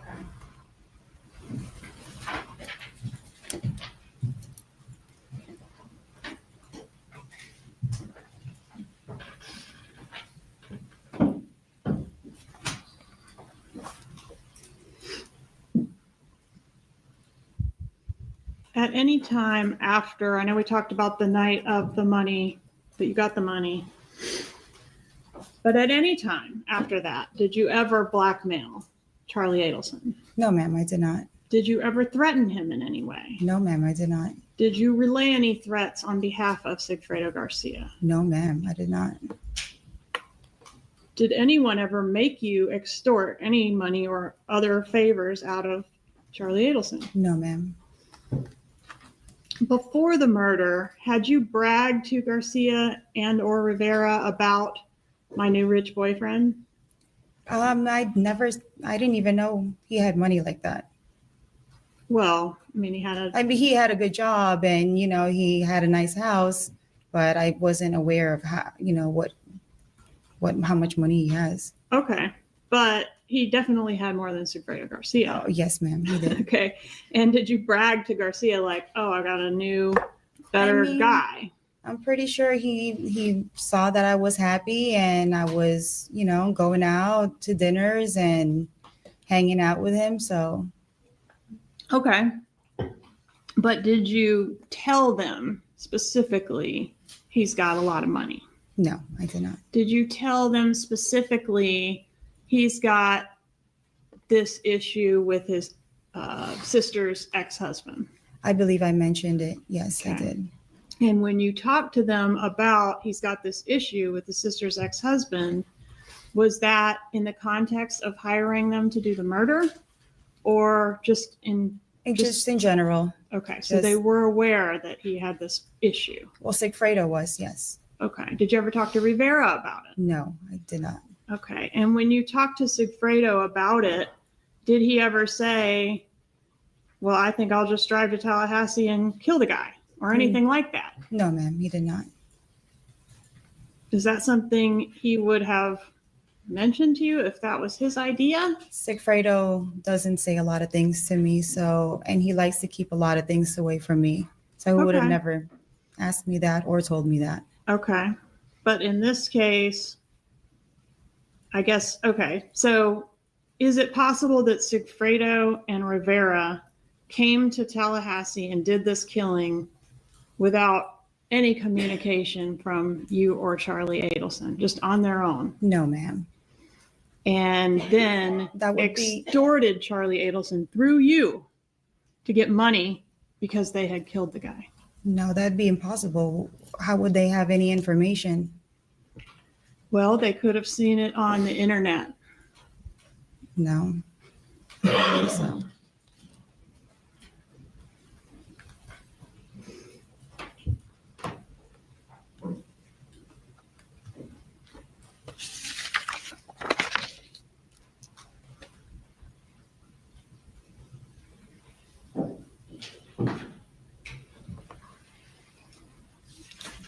When you were talking about Wendy's husband and the problems with him to Sigfredo Garcia,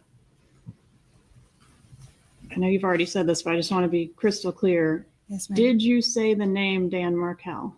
No, ma'am. I never knew Dan Markel's name.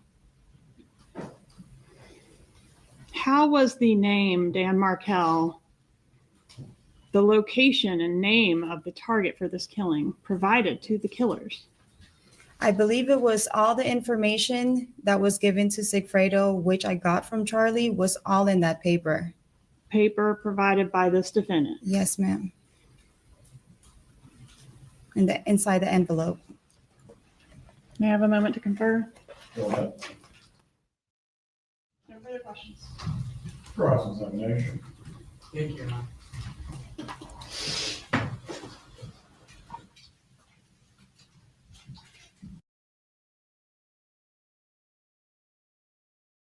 So here we go. We had cross-examination already, right? So not that bad. Her testimony wasn't that long, right? And drawn out. It's kind of like upfront and out there. She basically telling how they washed the money, how the money was dropped off, how she wasn't supposed to get her fingerprints on the envelope, but she might have got her fingerprints on the envelope. Like, yeah. They stapled the money. Like, we so detailed that Charlie up there stapling the money. Who the hell staples money? I have never seen that in my life, right? Why would you even staple money? Like, that don't even make no sense. But I digress. I'm gonna talk, but I ain't gonna talk you to death. Here we go, y'all. But I can tell you that what I can tell from what we have heard from her initial testimony, she does put some things into play, right? She does describe how her relationship with Charlie was. She tied him to the two shooters, right? She explains the role of how the money was funneled. So it kind of puts everything together. And the way her testimony will play into Donna's trial, and I'm not sure if they're going to call these people as witnesses or not, that may even explain why Katherine hasn't got a deal or anything, because maybe they need her to make sure that she testifies against everybody that they're trying to prosecute in this case prior to giving her any type of reduction on her sentence. So it lays out a potential key role because if Donna communicated directly to her son, the state can use this as Donna acted like the person that was financing this, right? She so-called, quote unquote, was passing over the same highway that went past Charlie's house, and this text message that was sent in regards to Charlie being available, to do this money transfer, where that's the part that they're saying where Donna dropped off the money to Charlie, right? So even though she may have not stayed in direct contact with Katherine or any of the two hitmans, it's still that link that's tying her. And then in the examination, we'll see what the defense tries to pull out of her really quickly, because it was kind of fiery, right? In regards to them, of course, they want to say, you trying to get a deal, you trying to get a reduction, blah, blah, blah, blah, blah. And I'm just going to say blah, blah, blah. Yeah, she had her chance to take that. You're right, Queen. You said you don't think that the state said we'll get it all without you. Just watch and see. Sit back. Yeah, but I'm wondering, like, because they're going to talk about it on the defense, if I'm not mistaken, in regards to her possibility of getting a reduction in regards to testifying against everybody. But I wonder why, if that's the case, if she's still incarcerated because they need her to testify against everybody prior to giving her that deal. Yeah, see that? Yeah, Queen, you got me right there. Maybe the state will give her that deal after everybody up under the jail cell. But let's see.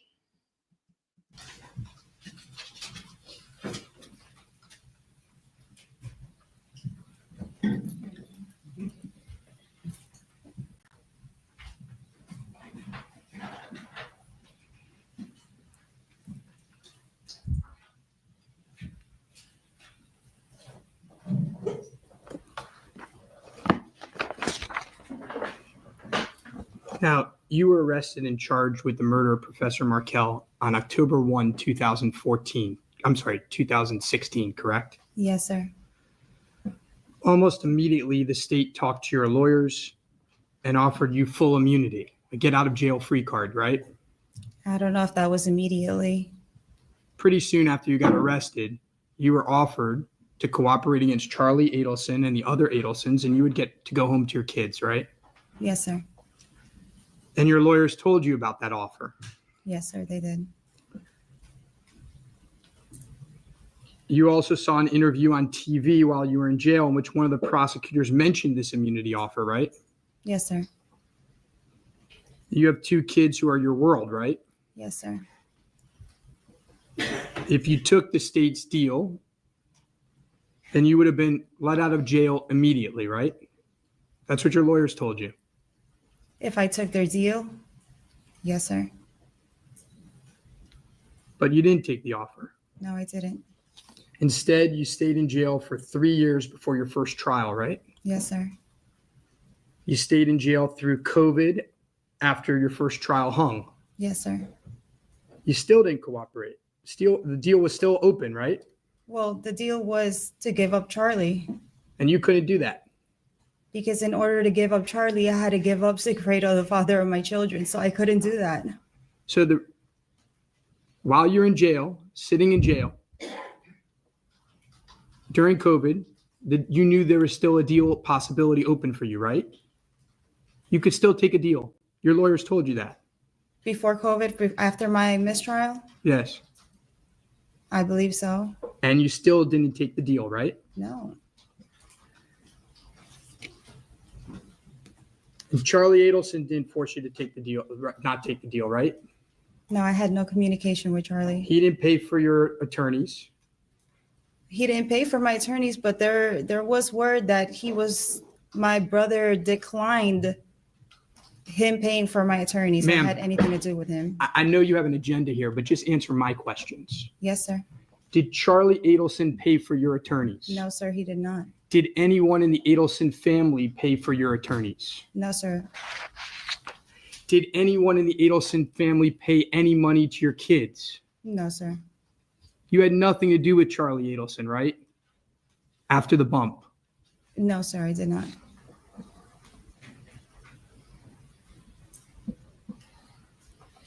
Now, the real reason you didn't cooperate, and you made it clear, is because Charlie Adelson had absolutely nothing to do with the murder of Professor Markel. Isn't that the case? I didn't cooperate because in order to give up Charlie, I'd have to give up Sigfredo. Well, let's talk about the testimony in your first trial. And don't worry, we're going to get to your proffers as well. Okay.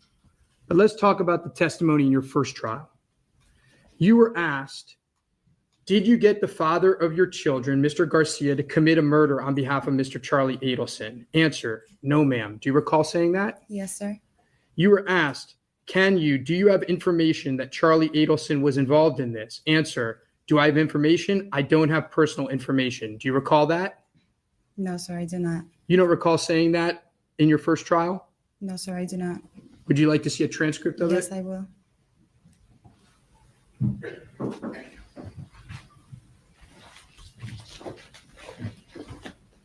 You got it.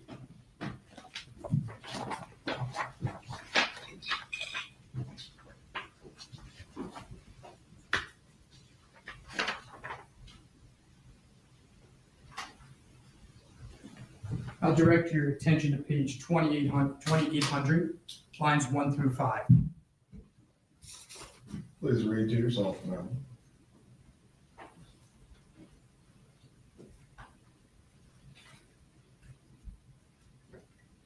Does that refresh your recollection that that's Yes. what you said? Yes, sir, it does.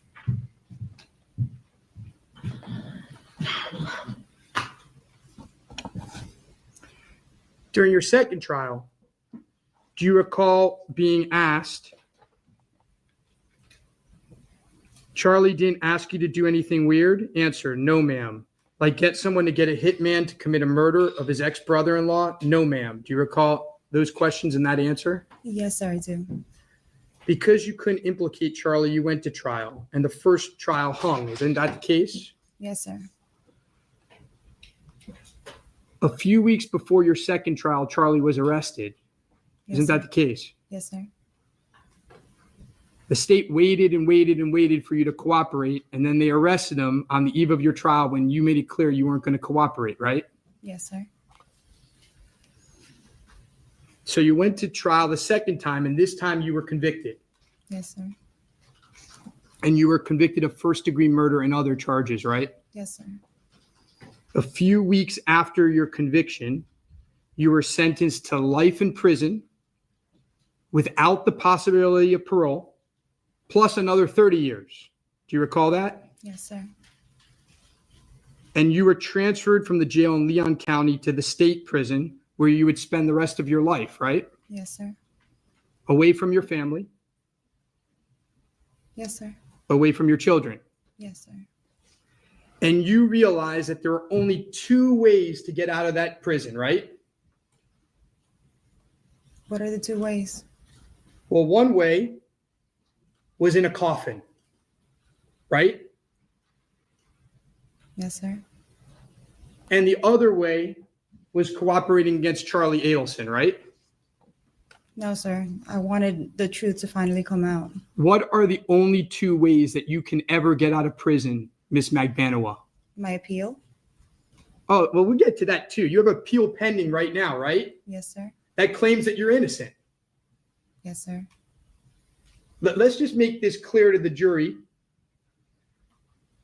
Ms. Kappelman has called you as a witness against this man who's presumed innocent. You've just testified that you did a murder, and you have an appeal pending right now in this county claiming your innocence. Isn't that true? Yes, sir.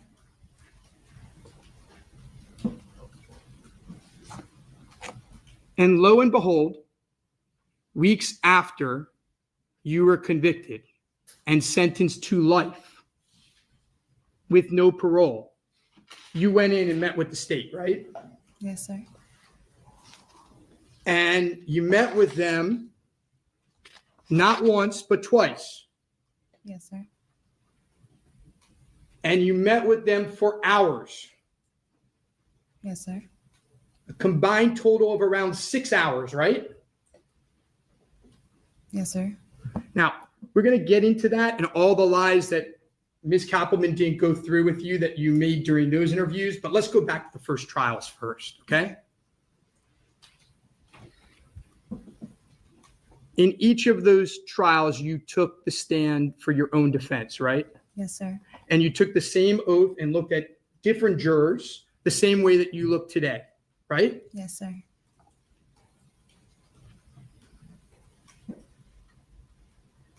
And in your second trial, not only did you take an oath in this room, but isn't it true that you tried to get Sigfredo to lie for you?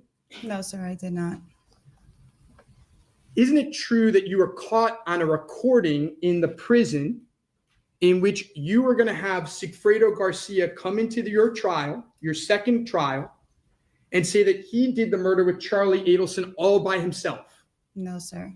You never were on a recording of Never that said fact. that. Your plan at your second trial wasn't to have Sigfredo Garcia testify on your behalf? No, sir. Are you aware that your lawyer opened up on that plan? No, In sir, her I'm not opening? aware. No. Well, did you sit through the trial? Yes, sir, I did. Did you sit through the trial when she said to the jury, you're going to hear from Sigfredo Garcia, who's going to say that the murder was between him and Charlie Adelson, and that you're just a victim of having bad taste in men? He never came up. He refused to come and testify, right?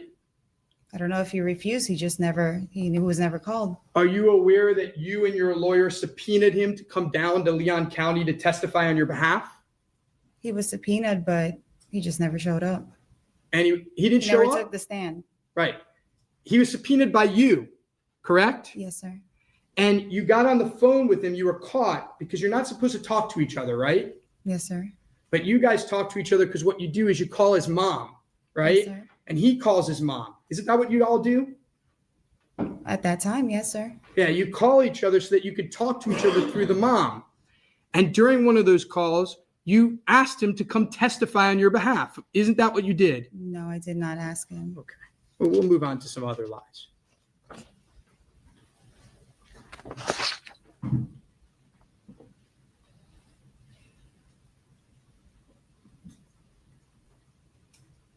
During your first trial, you didn't ask Mr. Garcia to help this lady get her kids back in Tallahassee. Answer, no, ma'am. You didn't solicit him to commit a murder of Dan Markel. Answer, no, ma'am. Do you recall those questions and answers? Yes, sir. You were asked, well, back then, did you know someone by the name of Dan Markel? Answer, no, ma'am. In 2014, you learned that Wendy Adelson's divorce was already finalized, right? I learned that in court. I didn't know it before. Do you remember those Yes, sir. those words? Those were lies, right? Yes, I lied in my trials to save myself. We'll keep going. You lied when you said that Charlie told you that Professor Markel had been in an accident, right? I lied that. Say it again, sir. Well, I'll ask you the questions. Do you remember having a conversation with Charlie Adelson about his brother-in-law being in an accident? Does that sound familiar to you? It Yeah. sounds familiar. Yeah, that was a lie, right? No, that's what Charlie said. He That told is- you that he was in an accident. He'd tell you that there was a murder. No, he told me he was in an accident. So you didn't know about the murder of Dan Markel on July 18th. Is that what you're telling this jury? No, not at that time. Well, when did you find out about the murder of Dan Markel? It was later on. Oh, really? So the money that you brought to the guys that Miss Kappelman brought up on opening, the money you brought up to the guys on July 19th, it was because Dan Markel was in an accident? I didn't know that was Dan Markel. Like, I didn't know his name. Oh, But there was a Oh. murder that happened, yes.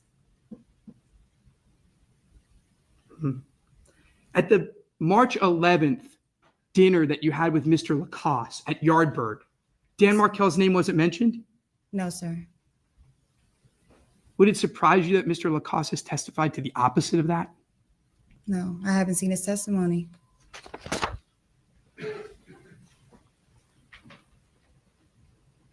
At your first trial, you were asked, did Charlie mention anything to you about a murder out of Tallahassee? So now it's not Dan Markel. It's just a murder out of Tallahassee. And your answer was no, ma'am. Question, did he mention anything about his ex-brother-in-law being murdered? Answer, no, ma'am. Do you recall those questions? Yes, sir. And those were lies, right? Yes, I told you I lied. I lied in my trials to save myself. I understand. Please let me keep going through them. There's a lot of them, so we'll take our time. Yes, sir.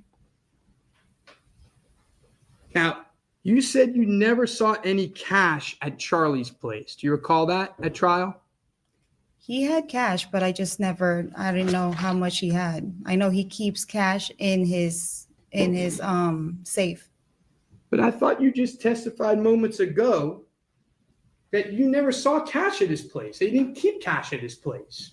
That supposedly his parents had to bring the cash. Isn't that what you just told this jury about 18 minutes ago? An abundance of cash.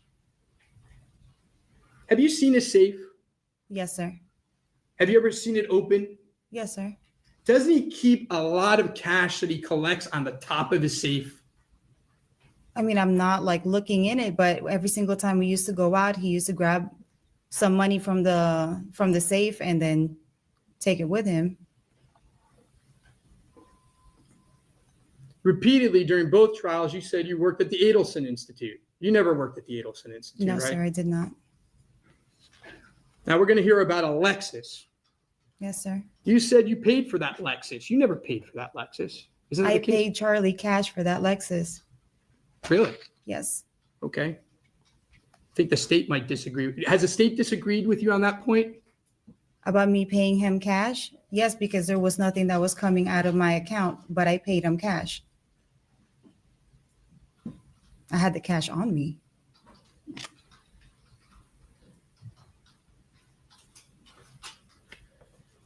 During the trial, first trial, you were asked, do you know why it is that Charlie chose you out of all of his ex-girlfriends to call? I don't know why he called me. Do you recall those questions? Yes, sir. That was a lie, right? I told you I lied in my first and second trial to save myself. Well, let's get to the second trial. Just like you're lying here to save yourself, right? I'm not saving myself. I'm telling the truth this time. Right, because now all of a sudden, after 8 years, you have developed a conscience. I think that's what you told the jury. No, it's because the father of my children was on death penalty at that time on my first trial. So I couldn't give up. If it was just Charlie, like I said from the trial, go ahead and arrest him. Nobody ever did. He didn't get the death penalty after the first trial, and he was convicted, right? Yes, sir. And by the time of his second trial, you had no reason to protect him anymore. He was done. No, sir. He was under appeal. Okay, just like you're under appeal now. Yes, sir. So what you said to this jury about 20 minutes ago is you said to this jury, I'm here today to tell the truth, and I want to get your exact words.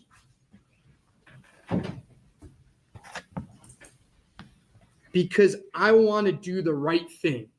Yes, sir.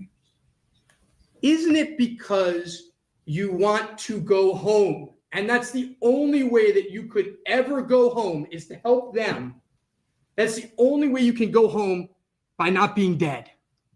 I was not promised anything. I'm doing this solely on myself. Clearly, you don't even see my attorneys in this room.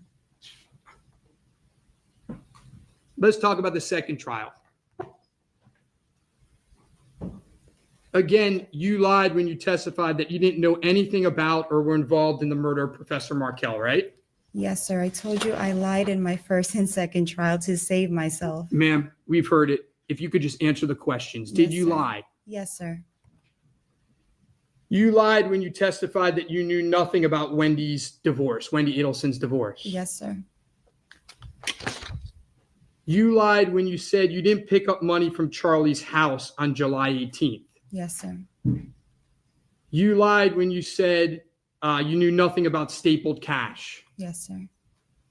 You lied when you said you didn't bring the money to Sigfredo or Luis Rivera the next day. Yes, sir. You lied again when you said you worked as a personal assistant for Charlie, right? Yes, sir. You lied repeatedly when you tried to discuss what had happened, what was being spoken at Dolce Vita, correct? Yes, sir. All right, well, now let's talk about the lies that you told that the state didn't go over with you. Let's talk about your proffers, your cooperation. Yes, sir.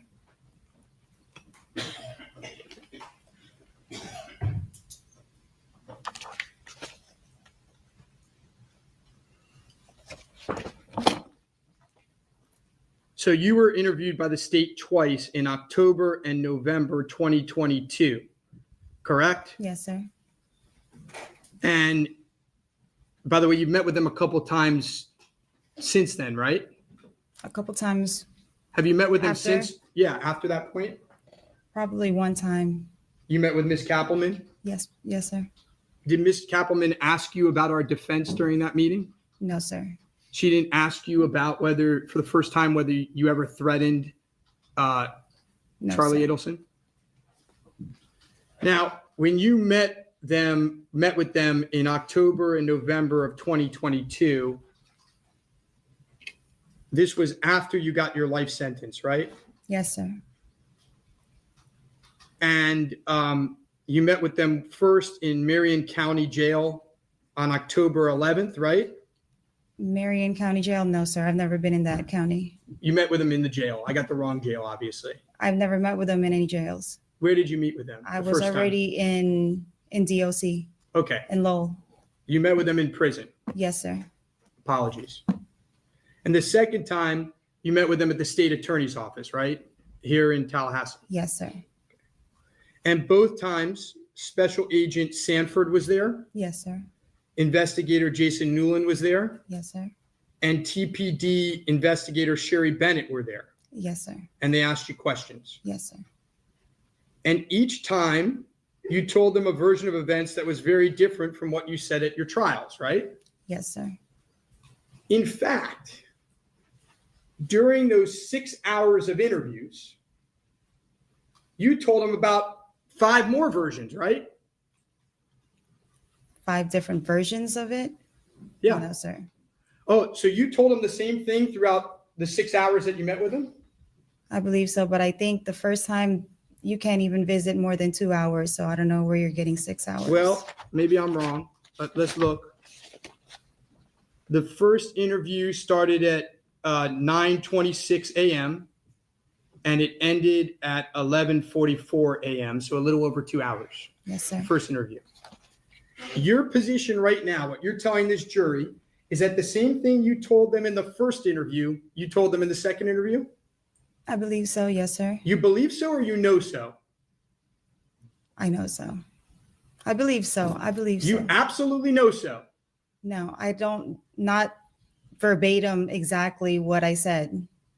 Isn't it true that during the entire first interview, you said you had nothing to do with the murder? No, sir, I didn't say that. All right, well, we're going to go through exact quotes and we'll see if your memory can be refreshed. Yes, sir. By the way, during any of these interviews, did you give them any documentation, anything new, any text messages, documentation, WhatsApps, any new, as people call it, receipts? Did you give them any new evidence? No, I'm in prison. I don't have anything. It was just your words, right? Yes, sir. So let's talk about what you said. During the first proffer, which was a little over 2 hours, Yes, sir. you raised your hand and they put you under oath, right? Yes, sir. And throughout the proffer, the agents, particularly Special Agent Sanford, kept on telling you that you have to tell the truth, right? Yes, sir. He didn't believe you. I mean, whatever his reasons are. Was he No. frustrated with you during the interview? Yes, sir. In fact, 1 hour and 8 minutes into the proffer, he said to you that you were minimizing your involvement. Hold on. What is the objection? Hearsay, Your Honor. Please, correct? So let's go back. Your position, what you've told this jury, is you are completely consistent. You told the same story during the entire proffer, right? I can't, like I told you, I can't remember verbatim what I've said from the first proffer and the second proffer. Let's just talk about the first proffer. Yes, sir. Your view is that from the beginning of the first proffer to the end of the first proffer, you said the same thing throughout. That's what you're telling this jury. From the first proffer to the second proffer, that I'm saying the same exact thing. I don't remember verbatim what I've said. How about from the beginning of the first proffer to the end of the first proffer? What you told the jury is you were consistent from the beginning of the first proffer to the end of the first proffer. Do you recall saying that? Yes, sir. Is that still your testimony? No, I was consistent about it. No, because it was very hard for me to confess what I've done. So let me ask the question again. Yes, sir. Isn't it true that during the first proffer, for the first 1 hour and 8 minutes, you continued to say that you didn't murder Professor Markel? No, sir, I didn't say that. I don't understand your answer. So let me rephrase. Okay. Isn't it true that for the first half of the first proffer, you denied participation in the murder of Professor Markel? No, sir, I was telling him what happened and how my involvement in it. So your position is that Yes, sir. throughout the entire first proffer, you admitted that you participated in the murder of Professor Markel. Yes, sir. Judge, may I proceed now? You may. Would it surprise you that 1 hour and 8 minutes into the first proffer, Special Agent Sanford said that you were minimizing your involvement in Professor Markel's murder? Like he stated, I was minimizing it. It was hard for me to confess everything that I've suppressed for the past 7 years. 11 minutes later, he said that what you were telling him made absolutely no sense. Do you recall him saying that? No, sir, I did not. Oh, let me see if I can show you.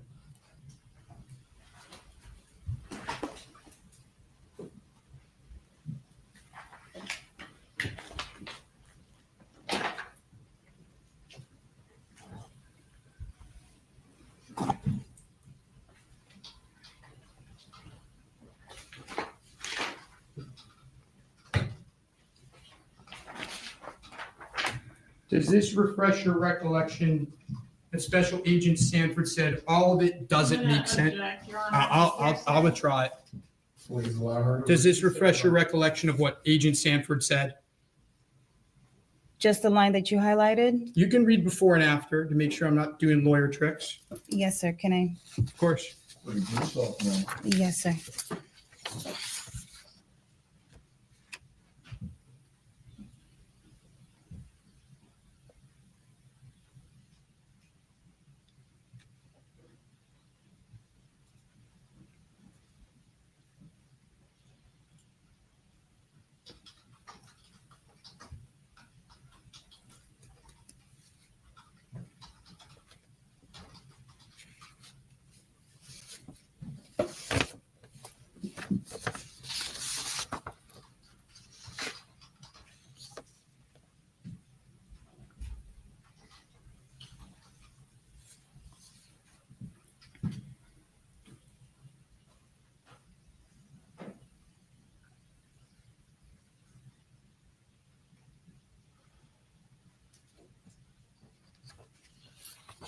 Yes, Agent Sanford is saying that why am I not remember conversations, specific conversations? And I told him I can't recall those specific conversations. Was he telling you that what you were saying didn't make sense to him? I'm going to object to what Agent Sanford said on his opinions.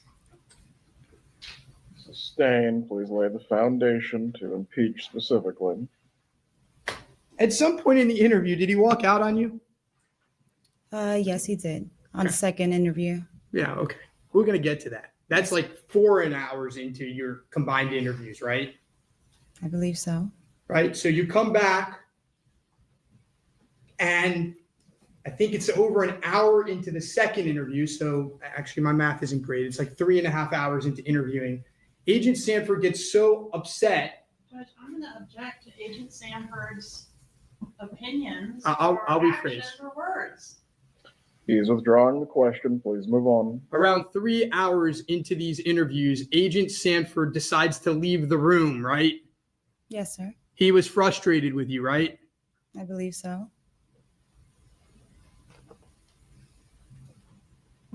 Truthfully, during your first interview,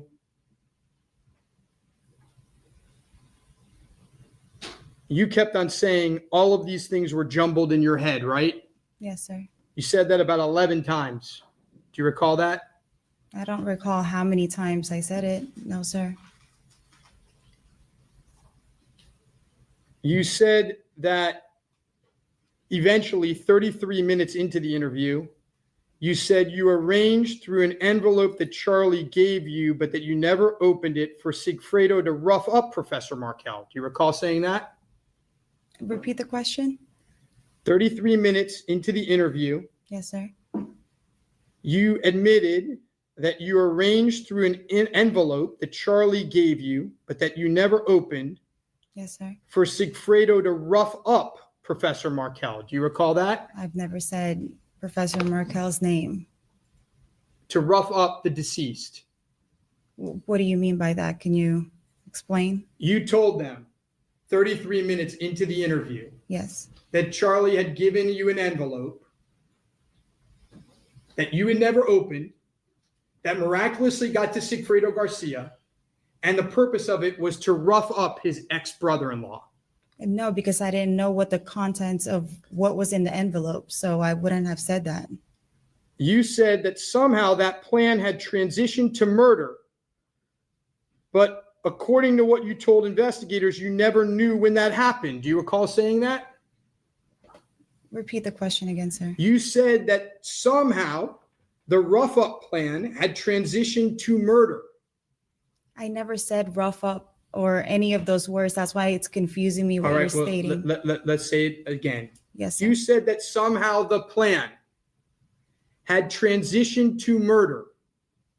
But according to what you told investigators, you never knew when that transition happened. Well, at that time, I didn't know. At the time that you were interviewed? No, not in my interview, but when it was happening, as they're interviewing me and we're going through the scenario. I'm going to show you 186 to 187.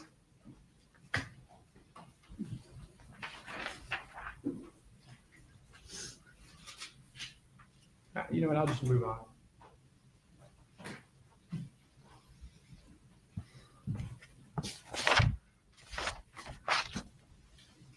You told investigators during your first interview, 2 hours into it, 2 hours and 1 minute to be exact, Yes, sir.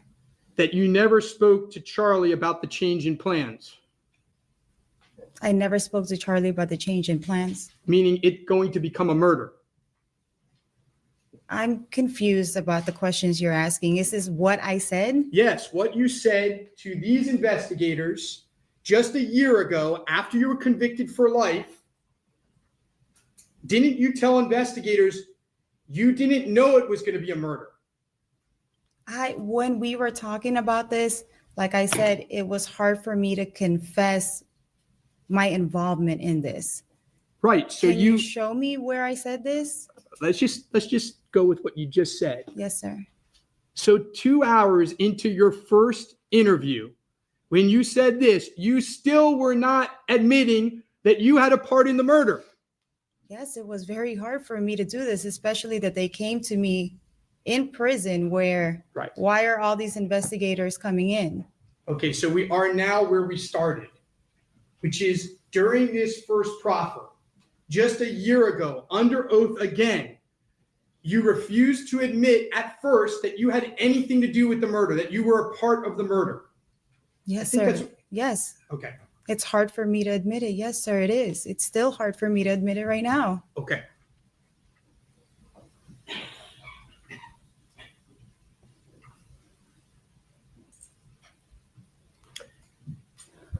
During your first proffer, 9 minutes and 14 seconds into it, do you recall being asked the following questions?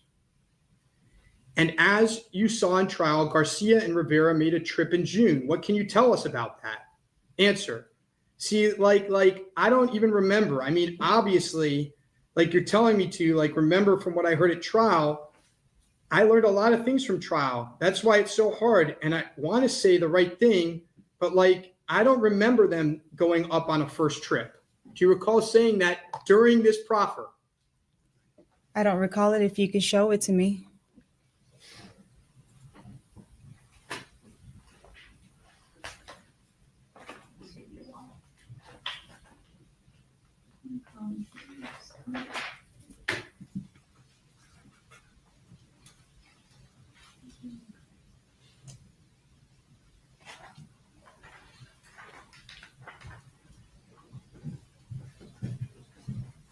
May I approach, Your Honor? You may.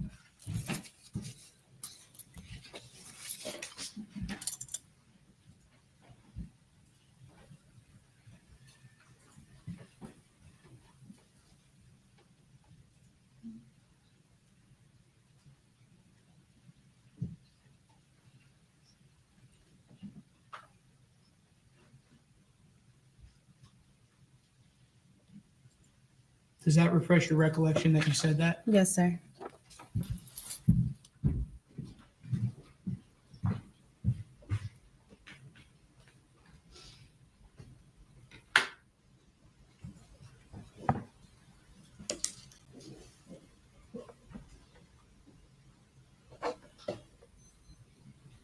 You were asked during your proffer on page 68, I don't know how long into it, probably about a third into it. Question, before that trip, you knew that Lewis was going to go with him on that trip. Answer, no, I never knew he was going with him. Do you recall answering that way? Yes, sir. You also said during that proffer, 63 minutes in, that you didn't know Luis Rivera was going on the second trip to Tallahassee. Do you recall saying that? Yes, sir.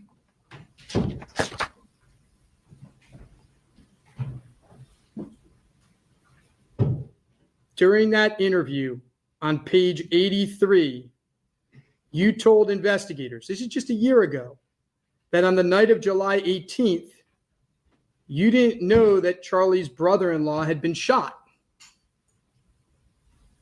Can you show me that, sir? Sure.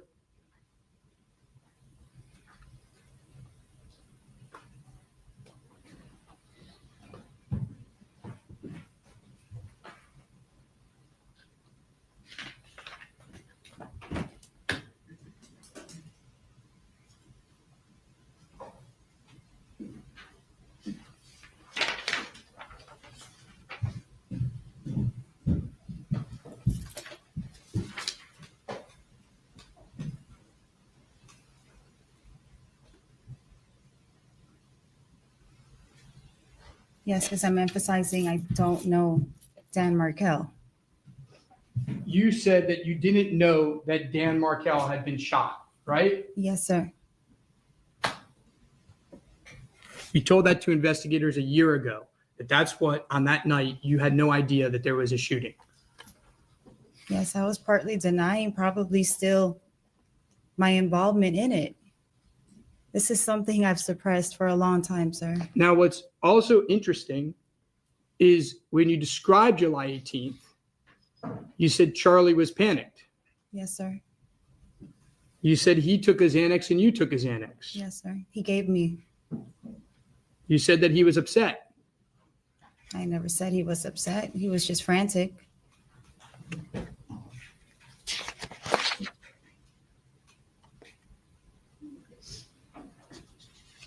Let's move on to the second proffer. Yes, sir. The second proffer was 6 weeks after the first proffer. You recall that? This is when I came back. I came here. Correct. Yes, sir. And you met with investigators for 3.5 hours this time, If that's what it says. from 10:06 in the morning to 1:38 in the afternoon. Yes, sir. At the beginning of the interview, you told investigators you didn't know why you were there, right? Yes, I didn't know what I got pulled out for. And 15 minutes into the interview, Agent Sanford left the room, right? Yes, sir. He didn't come back. No, sir.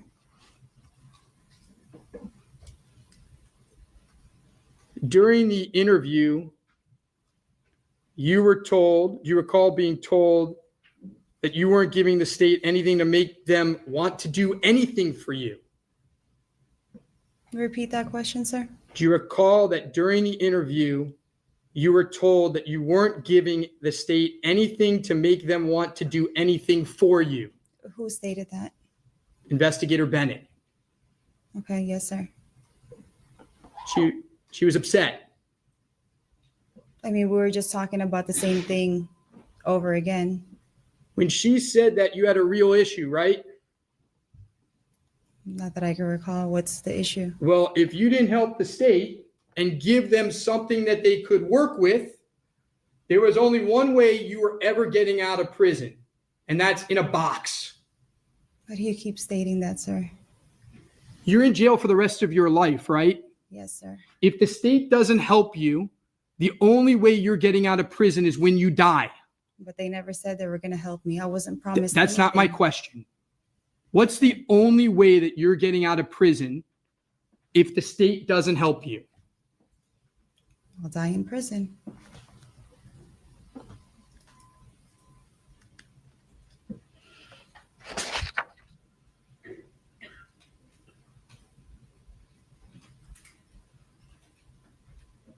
During this second proffer, they asked you, you mean to tell me that you had no clue that he came to Tallahassee? Answer, he never told me he was going to Tallahassee. Do you recall saying that you didn't know that Sigfredo Garcia was going to Tallahassee? Yes, sir. I never knew he went to Tallahassee. You never knew Sigfredo Garcia went to Tallahassee? No, sir. Okay.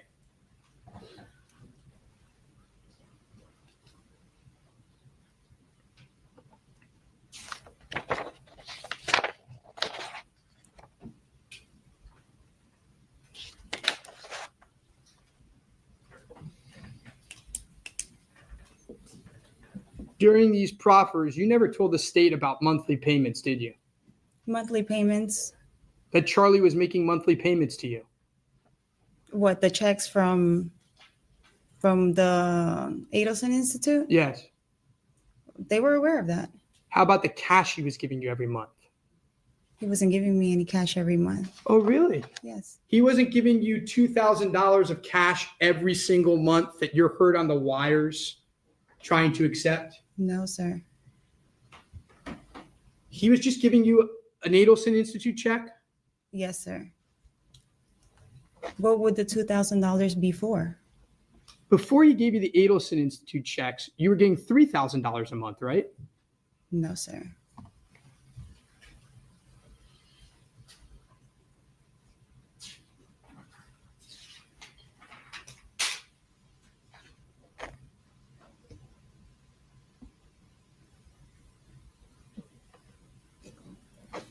It wasn't until 1 hour and 13 minutes in the first proffer that you first admitted that you didn't work for the Adelson Institute, right? Yes, sir. I lied about it. In the proffer.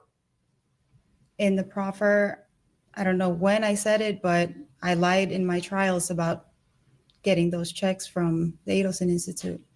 So I said those were checks that I needed to show so that I can get insurance for my children. You recall them asking you about a meeting with Charlie in the car before Dolce Vita? Yes, sir. And you said that you couldn't recall what was discussed? Yes, sir. You recall that during the second proffer, you told the state that you didn't know the police were at your door during the wire? And if you had known they were at the door, you would have let them in? I don't think I mentioned it in that way, but they didn't announce themselves when they were knocking on the door. In fact, aren't we going to see in the wires that you were hiding from the police? I was not hiding. I was at home. Weren't you hiding at home? From what?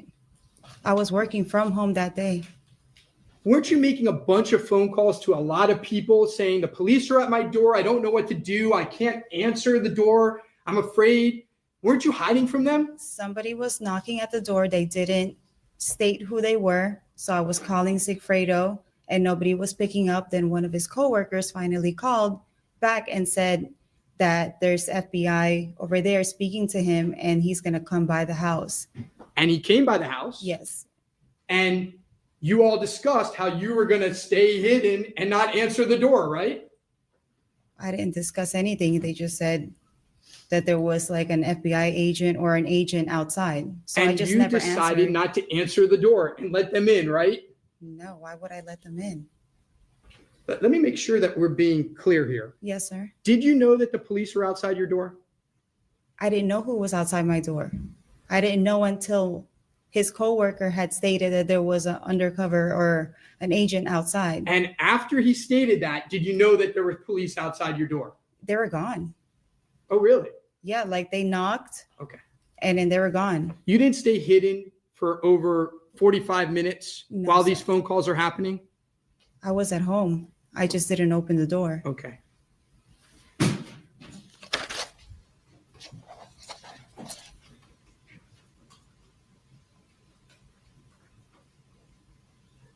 during the entire first proffer and 2/3 of the second proffer, you never said that Charlie did it or ordered it. Isn't that true?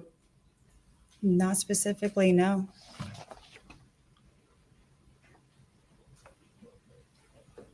Now, today you come in here and you talk about how on Halloween, Charlie asked you if there was someone who could hurt his ex-brother-in-law, right? I stated that on the proffer. That's fine. Yes, sir. It took you a while to state it in the proffer, but I admit you did. It took Yes, you sir. about an hour and 40 minutes.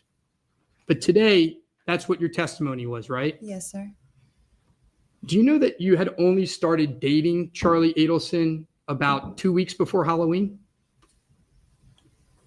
Probably. We just started talking. I don't know specifically if it was 2 weeks.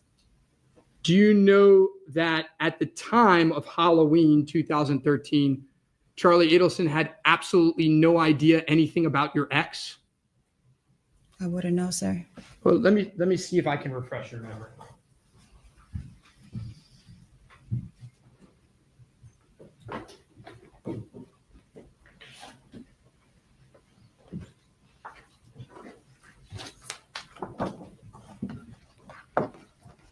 Do you recall text messages in November 27th of 2013 where you said to,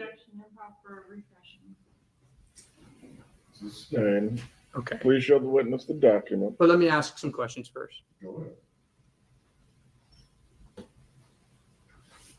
Isn't it true that Charlie Adelson didn't know about your ex until November 27th, 2013? I wouldn't know, sir. And even then, he didn't know much about him? I wouldn't know. Let me approach with, You may. what number is it? Defense Exhibit 34. You have it, text messages.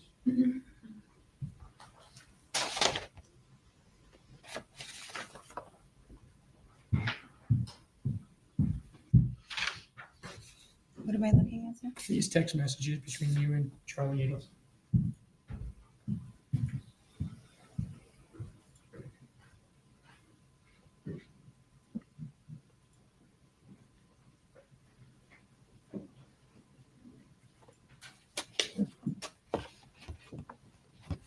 Does that refresh your recollection that he didn't know about your ex until at the earliest, November 27th, 2013?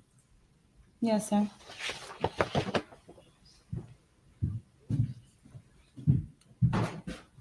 Halloween's in October, right? Yes, sir.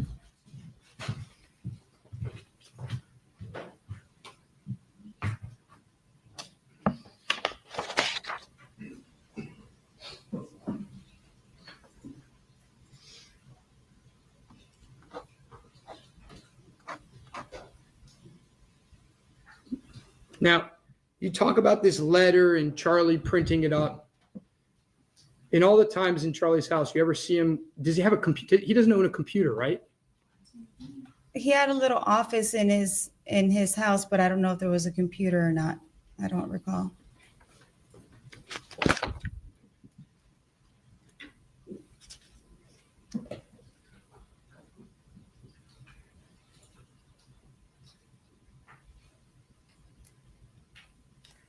Do you recall during these interviews that the investigators kept on pushing you whether Charlie gave you money during the trips?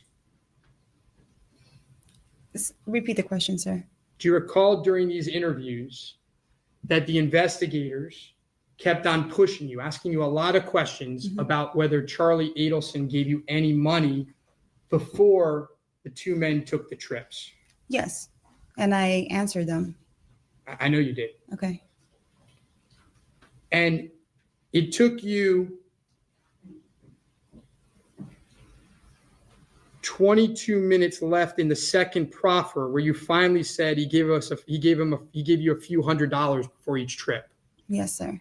Repeatedly before then, you couldn't even remember that, right? You were confused as you said it. No, I could remember it. It was just very hard when I was speaking, especially when I was speaking with Sergeant Sanford in the room because he was frustrated with me.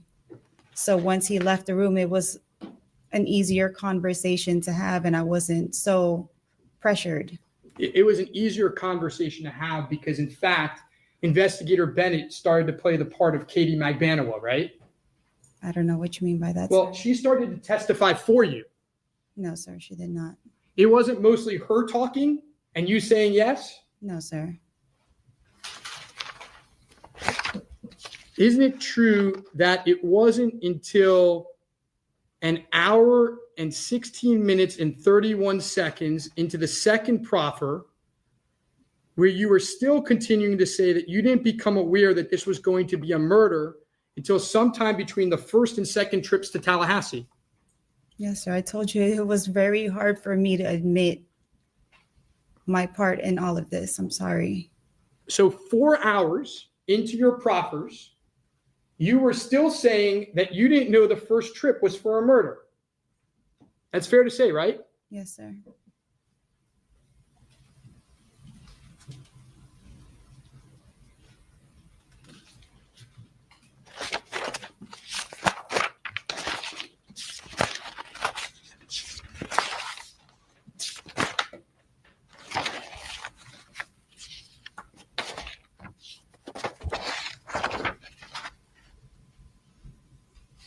All right, let's go on to a little different subject.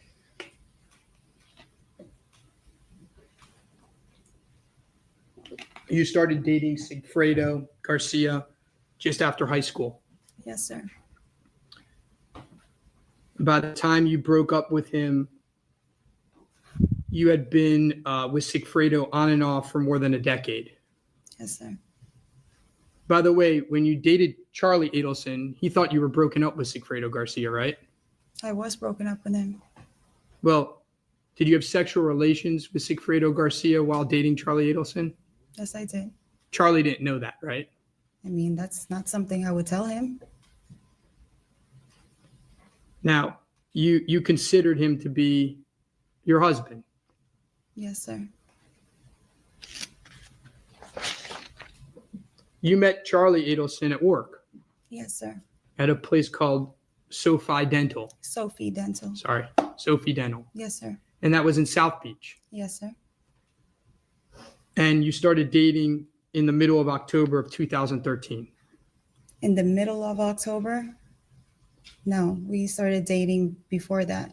When did you start dating? I don't recall the exact date, but it was definitely before October. If I told you September. do you recall that your first date was at a restaurant kind of in the building?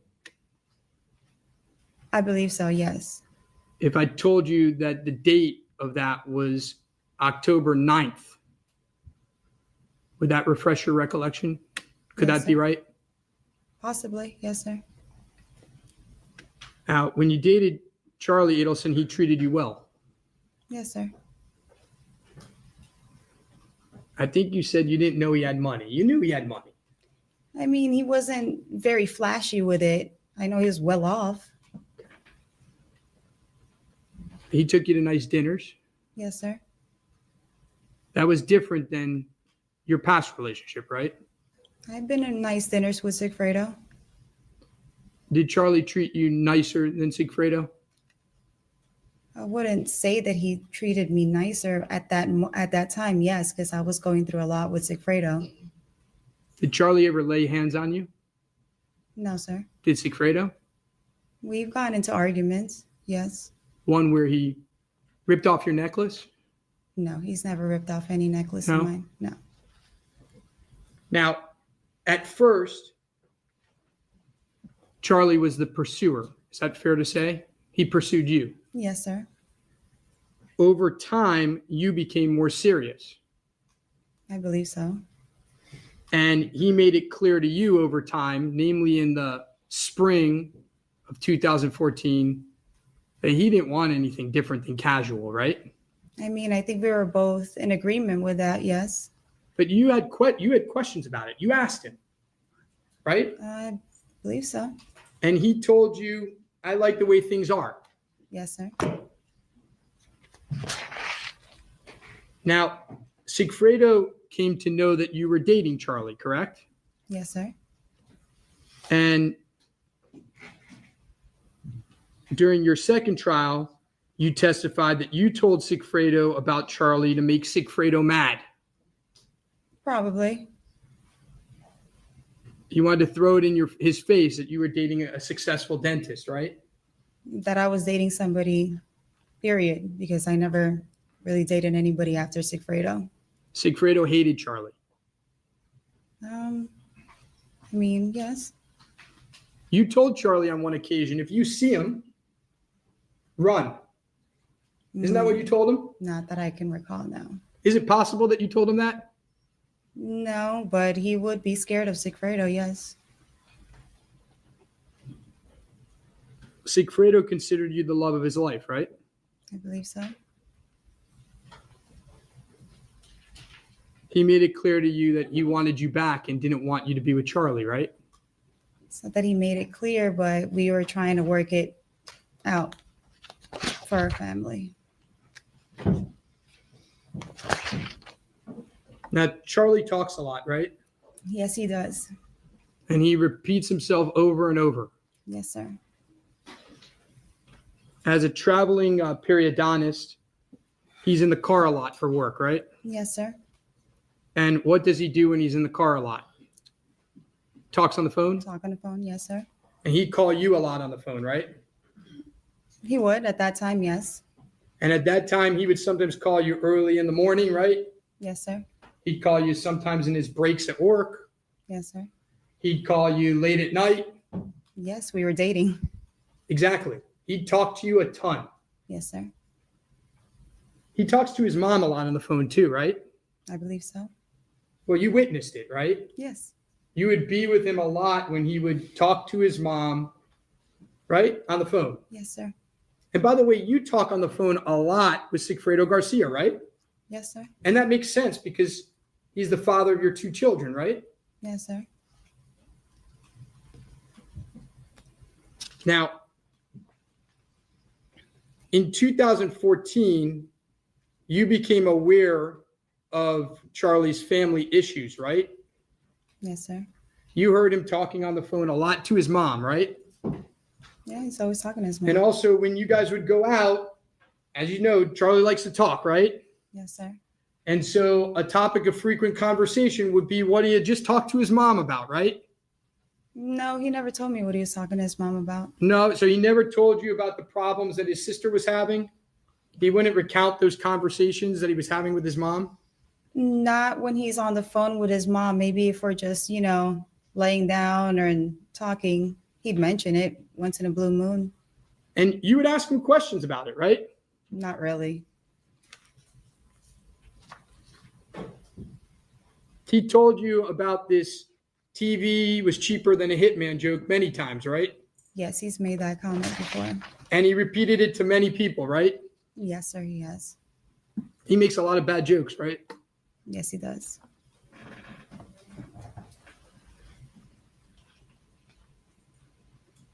Did you ever tell him, Charlie, why are you making that joke when we're actually hiring a hitman?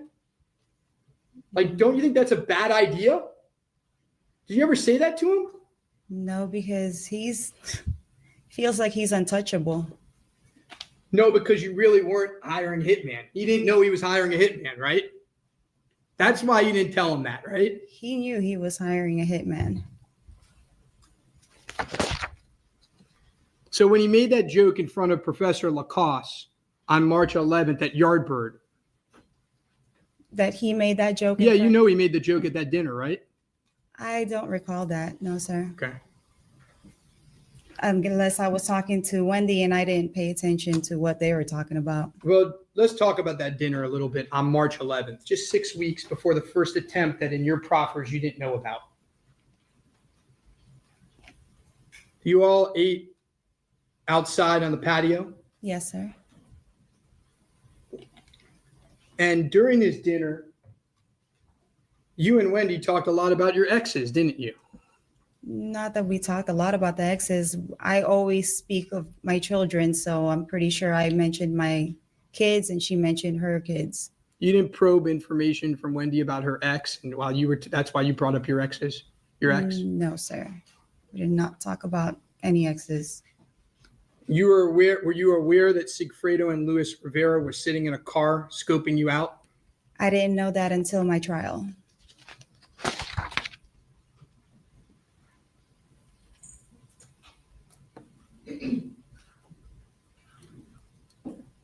Now, the state showed you a picture of you on the beach with Wendy Adelson.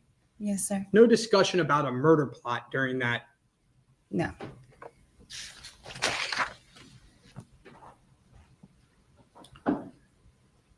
The jet ski incident, was Charlie scared?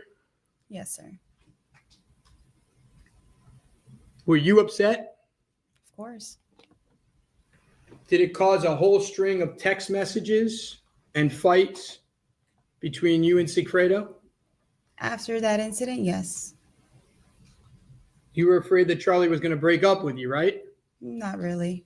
Really, your text messages don't show that you were upset that Charlie might break up with you? That Sigfredo was trying to run your life? Well, I was upset, but I didn't really care if Charlie was going to break up with me or not.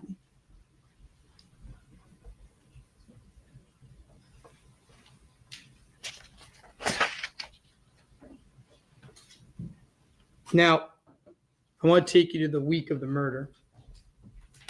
And we'll start with July 14th.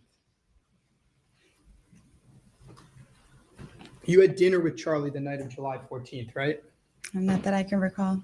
Oh, you don't recall having dinner with him the night of July 14th? No, sir. Are you sure you didn't have dinner with him the night of July 14th? I can't recall. If you'd show me something. Do you recall him working late and coming towards your house and meeting him at a place near the water on July 14th? No, sir. Well, let's do it this way. If you had dinner with him on July 14th, just 4 days before the murder, Yes, sir. did you pick up money from him at that point in time? No, sir, because I don't even remember that dinner. Assuming that the dinner happened, Yes, which I sir. think the state's going to prove, Okay. did you pick up any money from him at that dinner? No, sir.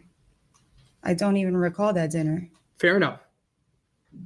Do you recall having lunch with him on July 17th, the day before the murder? No, sir. Well, let me try to refresh your memory on this. Do you recall on July 16th that Charlie worked late and went out to dinner with Erica Johnson? I can't recall. Do you recall that you got in a fight with him that night because you thought he might be cheating on you? No, sir. I don't recall it. Do you recall that there are text messages in which you were upset that he was out so late? You don't recall that? No, sir. Do you have something to show me? I don't need to.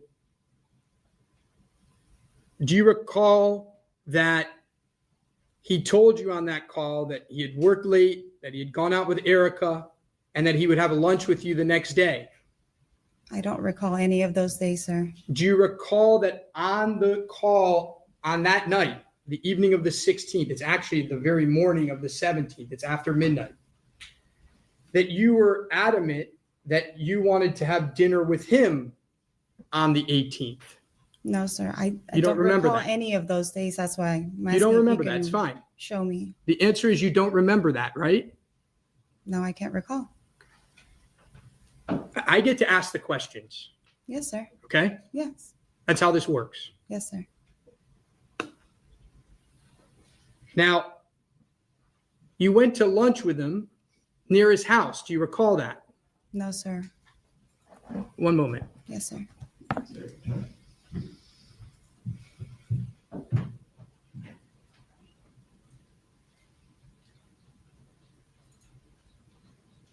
Do you recall going to Vila's? It's like a Cuban Mexican place right by Charlie's house. I know of the restaurant, but So I'm just curious, has anybody ever seen that? Like, can y'all recall a trial that y'all seen where the attorney is at the podium and he's not going back to seek any information from counsel, but he's going back to get some more information from the defendant for the next questions?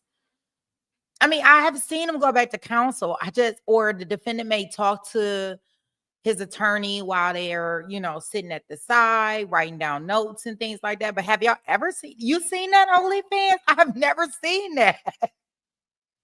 I'm like, really? Like, he stopped, he drinks his water, he goes back to the table, asks Charlie, okay, what else do you want me to ask him?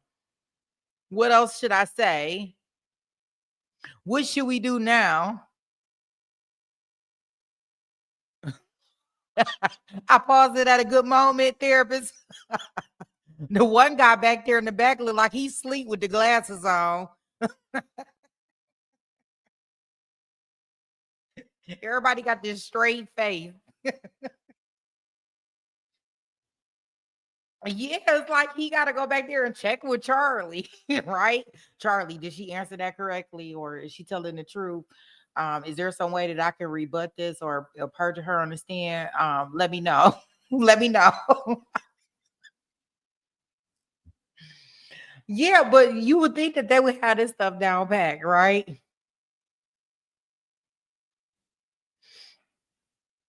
It's just amazing. I just never seen that before, but okay.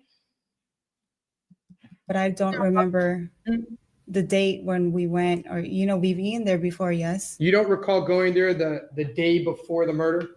No, sir. Nonetheless, if you had been there, you didn't collect any money that day, right? No, sir. Do you recall that during that lunch, you got in a big fight? During what lunch? The lunch on the 17th that you don't remember. How can I tell you what happened if I don't remember the day and you're not showing me anything? Let's talk about after the murder.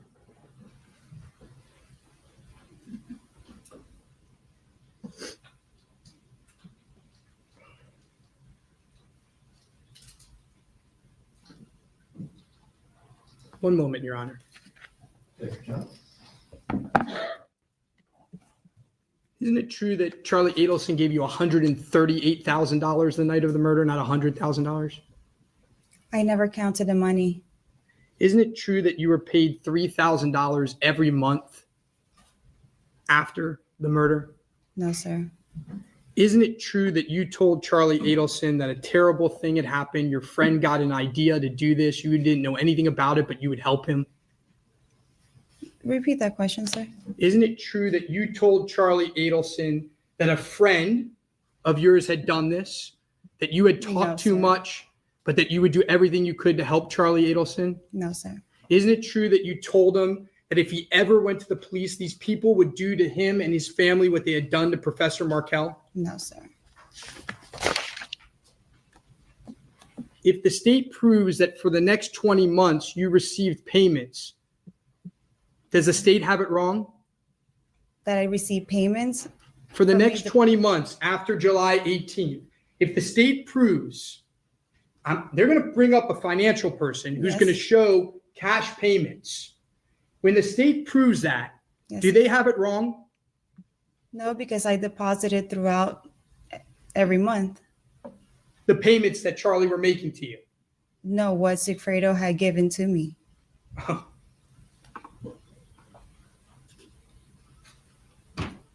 Is it true that you were the mastermind behind Professor Markel's murder? No, sir. That was Charlie. I'm sure it was. I didn't have any information on Mr. Markel. Magbanua, do not volunteer information. Yes. Wait for a question, respond accordingly to the question. Sorry, Your Honor. By the way, on these wires that we're going to hear, you're repeatedly lying to Charlie, right? Repeatedly lying about what? Well, you're telling him that you're calling the undercover number, right? Yes, I lied to You him. never called the undercover number. No, because I was telling Sigfredo to call that number. Ma'am, let me ask the questions. I'm answering. I know you have an agenda, but let me ask the questions. Objection, move to strike, argumentative. Sustained. Members of the jury are to disregard the last comment about any agendas. Please continue. On those wires, you tell Charlie Adelson that you've called the undercover number, don't you? Yes, I said that. And you never called the undercover number. Of course. Why would I call it? You tell Charlie Adelson that you tried to call the number, but it's a non-working number. Do you recall saying that? I believe so. Yes. And that was a lie. Yes, we were all lying to each other. You call, Judge, He was responding to your question. You don't have to like the answer. I actually love it. You never lied to Sigfredo on those wires, did you? Yes, I did. When did you lie to Sigfredo on those wires? Well, he was lying to me, actually. I asked a different question. When did you lie to Sigfredo on those wires? No. Give me one example of lying to Sigfredo. You're right. I'm stating that Sigfredo was lying to me. Ms. Magbanua, I'm going to ask the question one more time. No, I didn't lie to Sigfredo. You never once lied to Sigfredo Garcia on those wires. Not that I can recall now. But you repeatedly lied to Charlie Adelson on those wires, didn't you? Yes, sir, I did. By the way, you and Sigfredo Garcia talked about how you needed to get a burner phone, right? No, Sigfredo was the one who got the burner phones. Okay. You and Sigfredo got burner phones, right? Sigfredo bought the burner phones. Yes. And you used a burner phone, right? Yes, he advised me to do so. Did you ever talk to Charlie Adelson about getting a burner phone? I wasn't aware, but I thought he had one.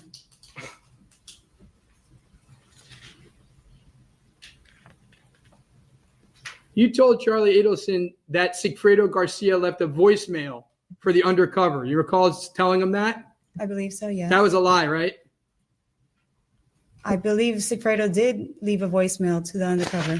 You think he did, or you think he just heard about the voicemail, that he actually never called the undercover? If he said he did, he probably did. Now, shortly after the murder, you and Charlie break up, right? Yes, sir. Like immediately after.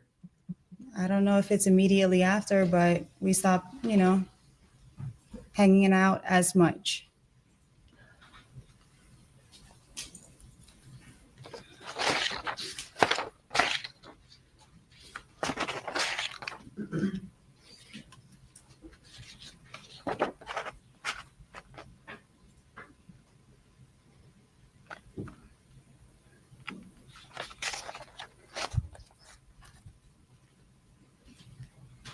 Now, you keep on saying that the state hasn't promised you anything, right? Yes, sir. But you're hoping that they're going to help you, right? Of course, I want to see my children again.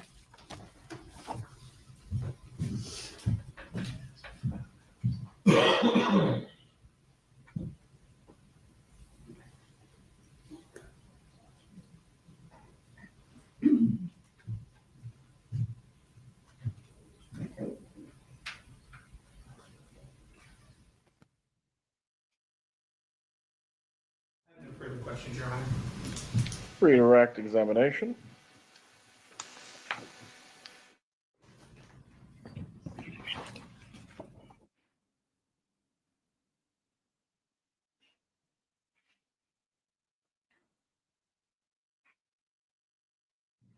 Ms. Magbanua, I'm going to approach you with the text message exhibit that the defense showed you.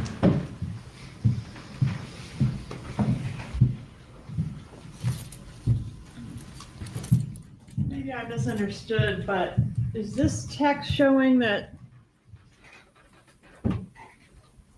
the defendant found out about Sigfredo in November, or that Sigfredo found out about the defendant in November? From the text messages, it's that Sigfredo found out about Charlie. All right.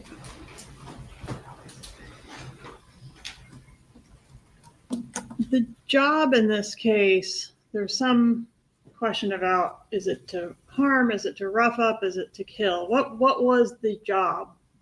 It was to kill. And you knew it was to kill? Those exact words weren't mentioned, but Did you yes. know that this was going to result in a death, Yes, ma'am. not a roughing up? Yes, ma'am. Okay, and I know do you know precisely when you found out it was going to be a death? No, ma'am. But can you tell the jury it was definitely before the murder? Before July. And did Charlie Adelson know it was a murder? Yes, ma'am. He did. Did Sigfredo Garcia know it was a murder? Yes, ma'am. He did. No further questions. You may step down. Will the witness be recalled at any point? She could be, Judge. I would ask that she remain under the room. Very well. Please approach.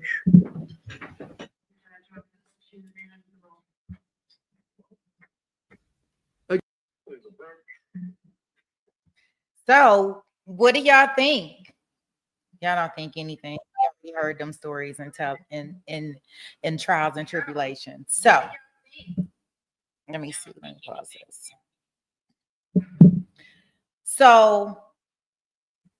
So we got Katherine's testimony out there, right? And I probably should have did a poll. I don't know if anybody's ever, if y'all interested, because I wasn't gonna go through the entire trial when we're recapping this. I was just gonna kind of do these little small segments, you know, also because I can't go 3 days without being with y'all, right? So I was like, oh, we're gonna do this on Sundays. So what we'll do is, I guess my question would be, is from the testimony that we heard today from our snitch, right? And we heard from, I guess you want to call her a snitch now. She's a snitch now, right? From our other snitch, right? I guess my question is that, like I put in the chat, and I see, let me see what the results were, what everybody said, because I don't know, does she really have to testify? 71% says yes. She will testify. And I'm hoping that if she's going to be giving testimony in this case, I really, really, really hope that she is going to get some kind of reduction. Because, like, I could not be, unless you just want a day out of jail. Like, what is the point?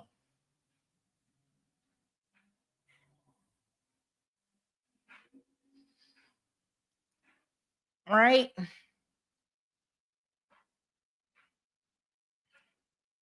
I'm just saying from her perspective, like, I wouldn't be coming back and forth to testify. Y'all better get them with whatever I gave y'all, especially if y'all not about to do nothing for me. Because, you know, I believe, if I'm not mistaken, the guy, Louise, he testified in everybody's case too. She's not going to get anything for it. See, that's what I'm saying. I don't know the point. Like, I don't know if she really has to come back and testify. Do they really need her testimony to convict Donna?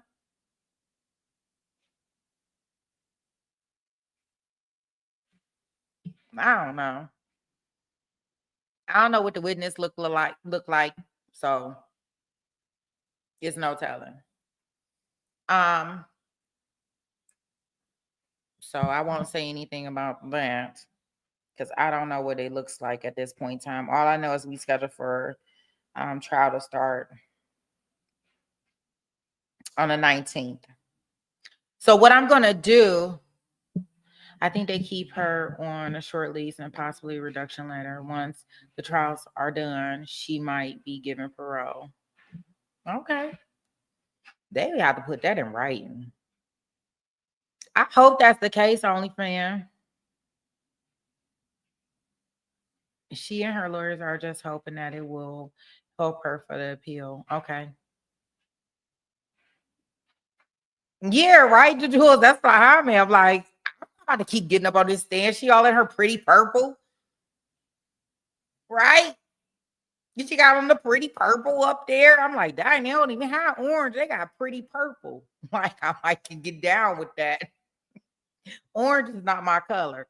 Purple, I might can do. So I better come down to Florida for whatever I decide to do. Because I might can rock out the purple. Yeah, and I think the defense was asking her about how that will work. You know, like with her reduction, she's hoping for some time. But as we know, to this day, she's still behind bars.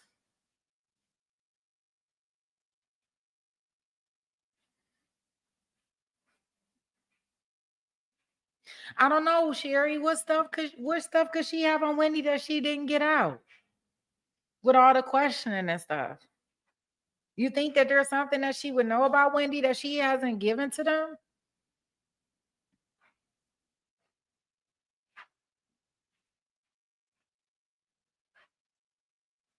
I don't know. I don't know. Okay, she says, I don't think she's going through because of that. Would be changing her testimony. Yeah. Yeah, I guess. Yeah, it would be changing her testimony because she ain't said nothing about it all this time. People would be like, okay, well, you testified this time, you testified that time, you testified this time, right? You know, and you didn't mention anything about Wendy. But who knows? So what we got in store, just so y'all can have a heads up, tomorrow we do have our trial that we're going to be starting. I did send out the notification, so make sure you click on it so it can alert you when we actually start the trial. They are doing jury selection, so I did not start it until about 8 o'clock in the morning, which would be Mountain Standard Time. So I guess that would be 10 o'clock Central Standard Time, and it would be 11 o'clock Eastern Standard Time, and any other time zone, I probably don't know. That's a lot of adding in math, and I was never good in math, so I'm just going to maybe try to stick to the 3 that I may know. So we are going to start off with our new trial tomorrow. Hopefully jury selection will only take the morning. That's why I didn't do it until mid-morning. And then we'll start back on our regular schedule. It is it's in Georgia, right? So it's going to be an earlier trial for some people, like our regular time, like especially for East Coast people, right? Down here it's going to be, if I'm pretty sure court will start about 9 o'clock, so that'd be like 6 o'clock my time. So another early start to the day, but that's cool. Yeah, free. Yeah, do your own math. Just hit the notification bell. It'll convert the time for you. That's what I can tell you. And honestly, look, I'm gonna break my little headphone. So next week we'll do Sunday. I will not. Hey y'all, I know how to do polls now, thanks to therapists. Oh my gosh, I know how to do polls. So we about to be in there now, for real, because I be having a lot of questions, right? Oh, and that is just like so super awesome. I couldn't figure out how to do it, but now I know how to do it, and now you're gonna wish I didn't know. Y'all remember, like, she throwing up a poll every 5 minutes. We didn't answer the question to the first poll, and she throwing up another poll.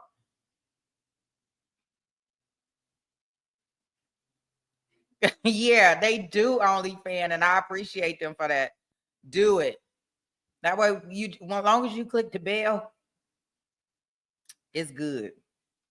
It knows exactly what time to notify you, and that works for me. Yes, film. I am going to poll you to death.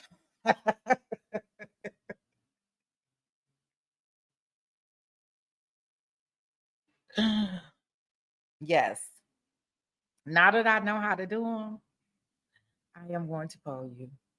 Right? You know, all the times I be asking y'all, be like, put 1 in the chat if y'all want to do this, and 2 in the chat if y'all want to do that. Now I don't have to do that no more. Like, and you know, we so busy over here, film. Like, we be so busy, we don't know what. I don't even know what we doing tomorrow. I just put out a thing for this trial that we supposed to have tomorrow, and it be just my luck. I go in there and Court TV talk about they don't even have a trial. Right? I'll go up there like the other trial that we tried to cover last week, and they come giving us all the little bits and pieces. Right? Like, who can cover a trial like that? I wouldn't even be surprised. Yeah, we can definitely jump around. I wouldn't be surprised, quiet as kept, if I go on there tomorrow and I see that Court TV is back streaming the mailman trial.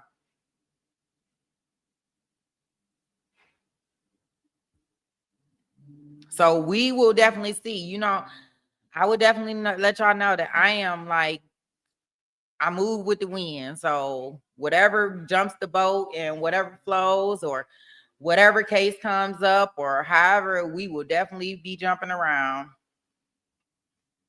No, don't throw all the papers. We will definitely jump around and figure it out, right? As long as we all together and we doing what the majority wants or inconsistent, that is definitely fine with me. I don't care where we go. Long as we up in the courtroom, at least for the most part, right? And getting our coverage on.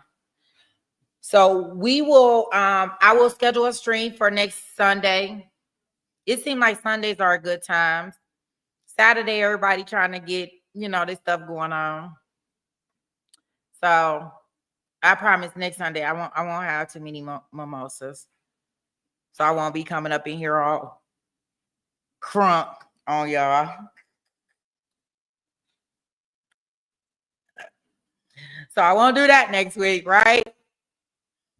So we will, next Sunday, we will focus on the FBI. We'll concentrate on I'm going to try.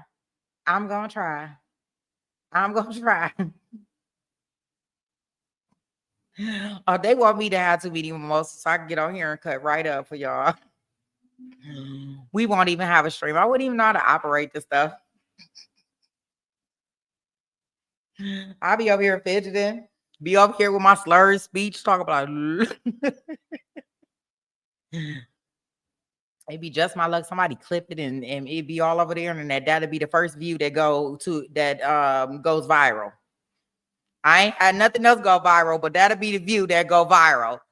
The hostess with the mimosas was on there slurring like a mug off of mimosas. Nope, you won't get me out there in these streets like that.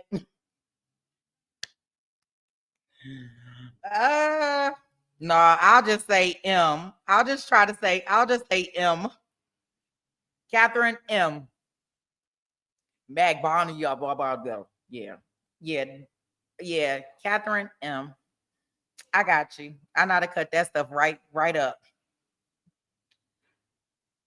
So what we'll do is we'll definitely be together tomorrow, right?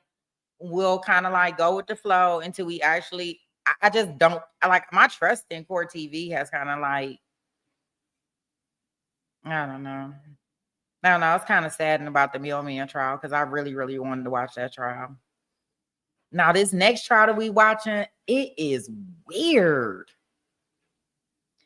And I'm not sure if y'all were here Friday when I did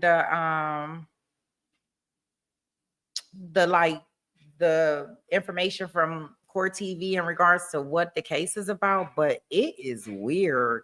At least it's weird to me. I'm mad at them too, film. So this husband, right? Okay, so this is so his name is Nicholas. His wife's name is the victim's name is Mindy. She is his second wife. His first wife had a lawsuit for $1.5 million that was coming up to be due. Nicholas and Mindy, now remember, Mindy is the victim. They were on the run. And somehow she became missing and she was unalive.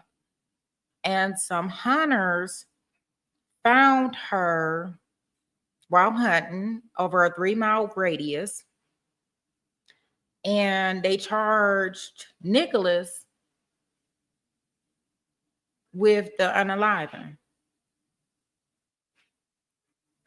Now, I don't know. It just seems so weird to me because why would he unalive Mindy, the wife that was on the run with him, if it was about money that he owed to the first wife? I don't get it. I don't get it. I don't know how this plays into it. And they said that I guess they really started looking at him because right after Mindy was after she had disappeared, it took them about 6 months to actually arrest him. But after she disappeared, it took them about 6 months to arrest him, after they found her body. But he had got married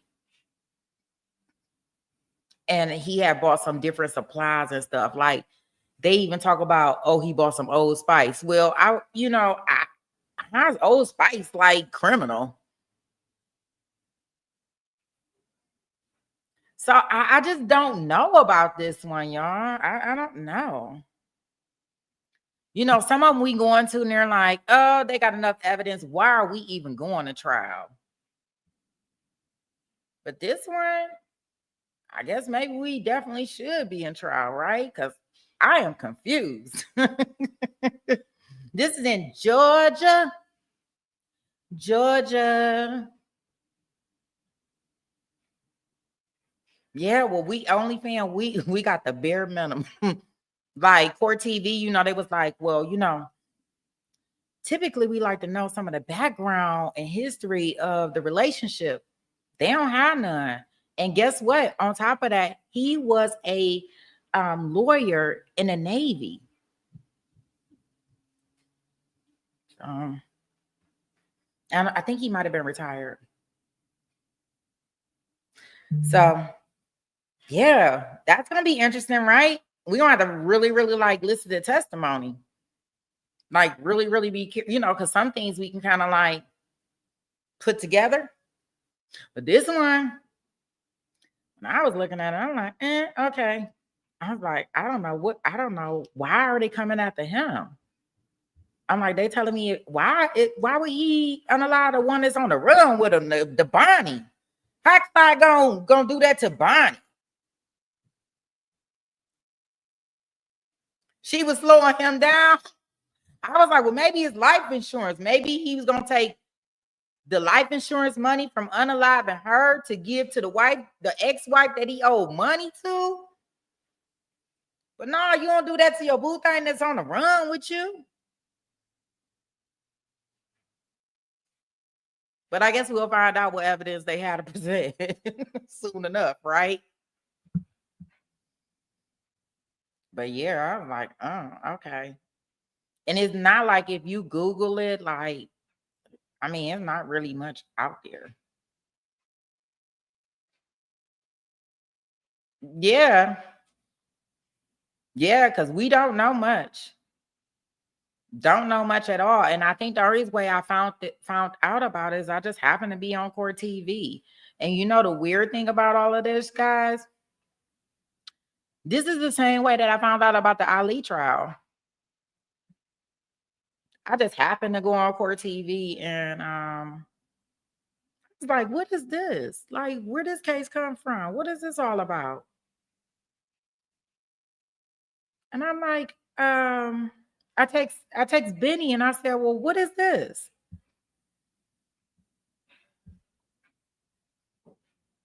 Film, yes, and yes. You know, my Uncle Charlotte, if y'all don't know him, he off the Breakfast Club. It's a radio station in New York. My Uncle Charlotte always say, the cray-crays are always coming from Florida and the Bronx, okay? So I'm starting to believe that.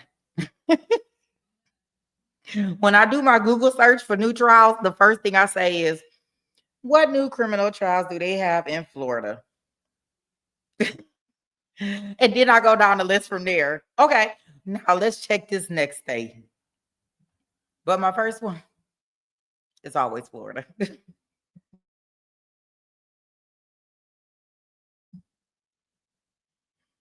Yeah, I don't know. And in Georgia, it's right there next to Florida. Y'all are neighbors. Yeah, plenty. Like you just go down the list. I don't know how they do all that gangster and criminal activity with all that heat and humidity and rainstorms. Like, I guess, you know, they I guess maybe it irritate them. I don't know. Like it'd be too hot to be getting your thug thizzle on, in my opinion.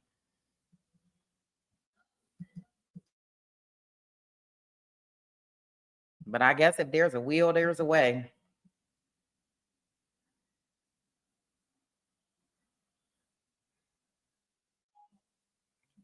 Okay, Queen. Yeah.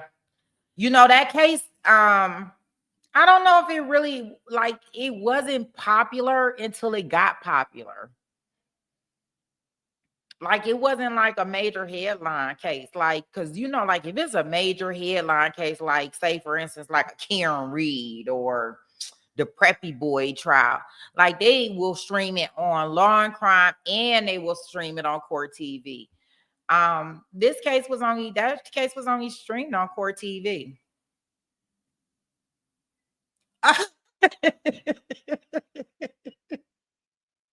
Not to your new work notebook. Yeah.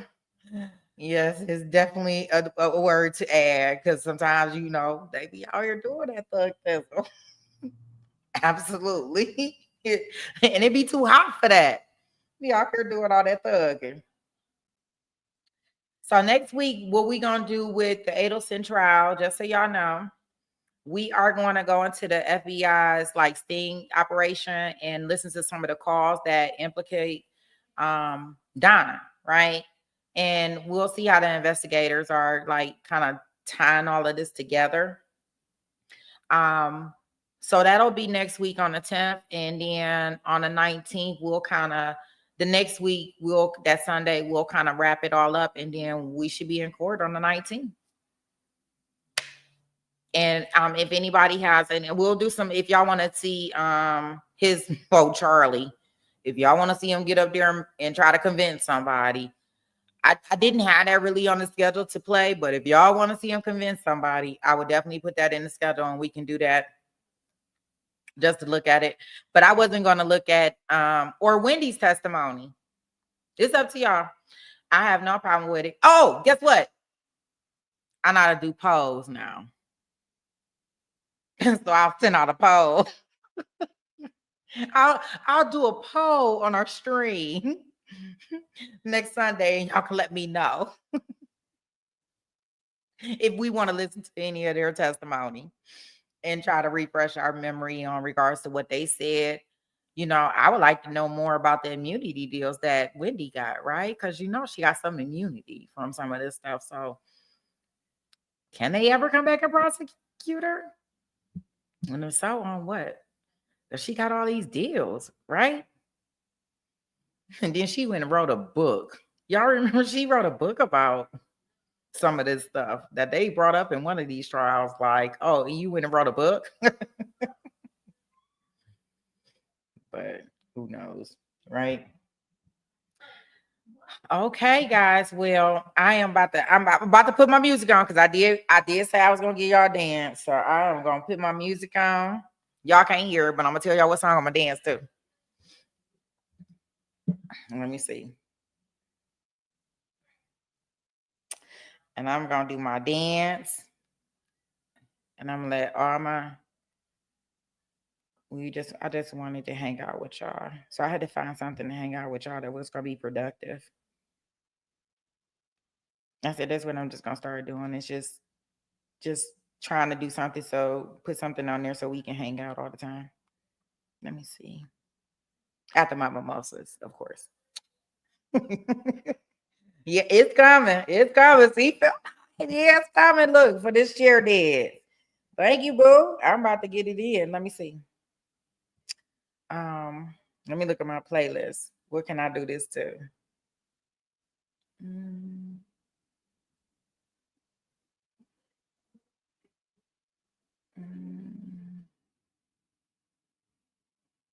Okay, I think.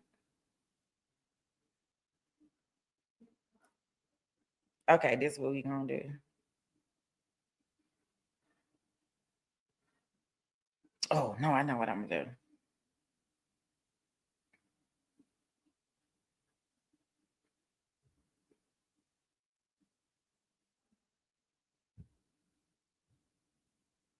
Okay, I'm gonna put it in here now.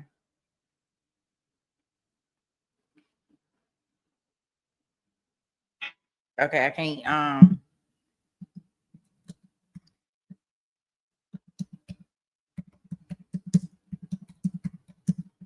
okay, let me make sure I do all this right. I gotta mute up. Look, thank you, therapist. Look, I gotta mute up. So YouTube double strike me, but I'm gonna put in the chat. So hopefully y'all know the sound that I'm doing it to. Y'all can keep on the beat.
I tell you, it's a beautiful day.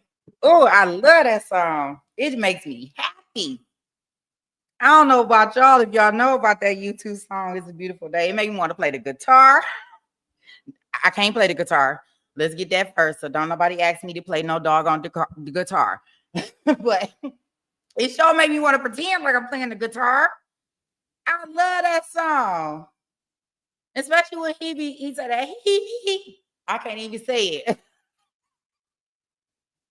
I pretend like I'm hitting that note. I love that song. Like, it is a beautiful day, right? Like, any day that you wake it up, it's a beautiful day.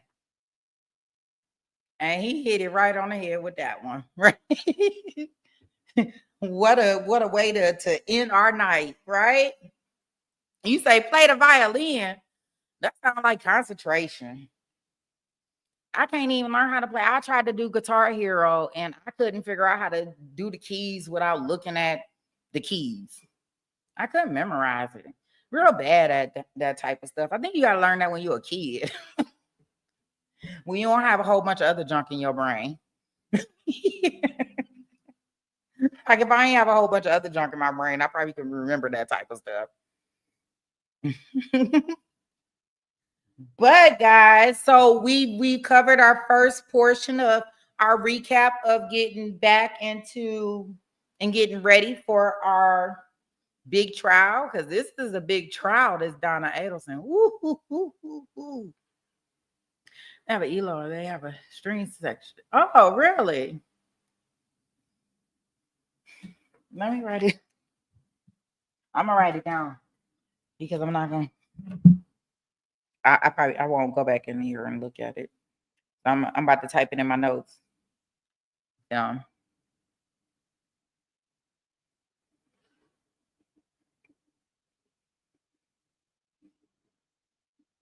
Oh, rock and roll.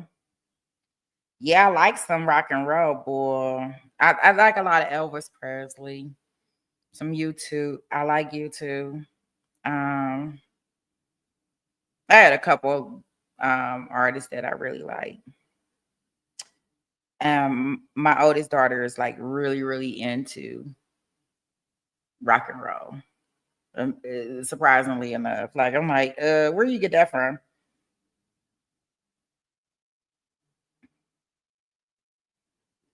Yeah, so I do have yeah. Oh, that's gonna be awesome. Like the blues. Like, okay. Oh, okay. Okay, therapist. Thank you. I'll see you in the morning. Have a good evening. All right, guys. Well, we are going to end our Sunday nightcap, right? We got a lot accomplished today. We heard from Louis. So we got that information back on the table. And we heard Katherine. That was actually her whole entire testimony, direct and cross-examination. So we were able to take care of all of that. Hey, Hellcat. Good night. You come in, you say good night.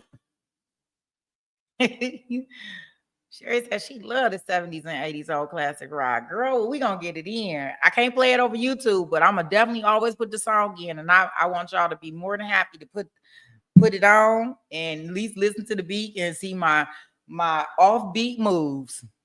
Because I'll probably be offbeat. That's why I am the best cheer dancer in the whole USA.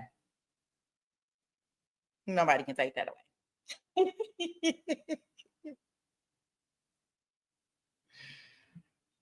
All right, crew. I appreciate everybody coming out, dropping in, reviewing this testimony with me. Just so we can kind of like remember exactly how we got here, right? That's the most important part. And then we can get an idea. Are they going to be able to convict Donna? I almost sometimes think that the prosecution team might have pressed their luck with this last one. But we shall see, beginning on August 19th. But you know that you were in the right place, right, guys? Where there's no filters,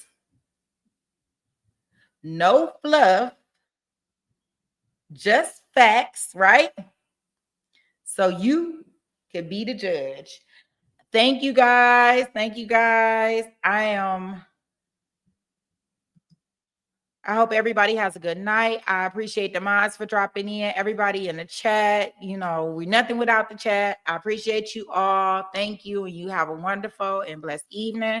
And I will see you in the AM for our Georgia. We're going to be in Georgia tomorrow. And we're going to see what they doing. All right, guys. Thank you, Phil. I see you got it. All right, guys. Have a great one.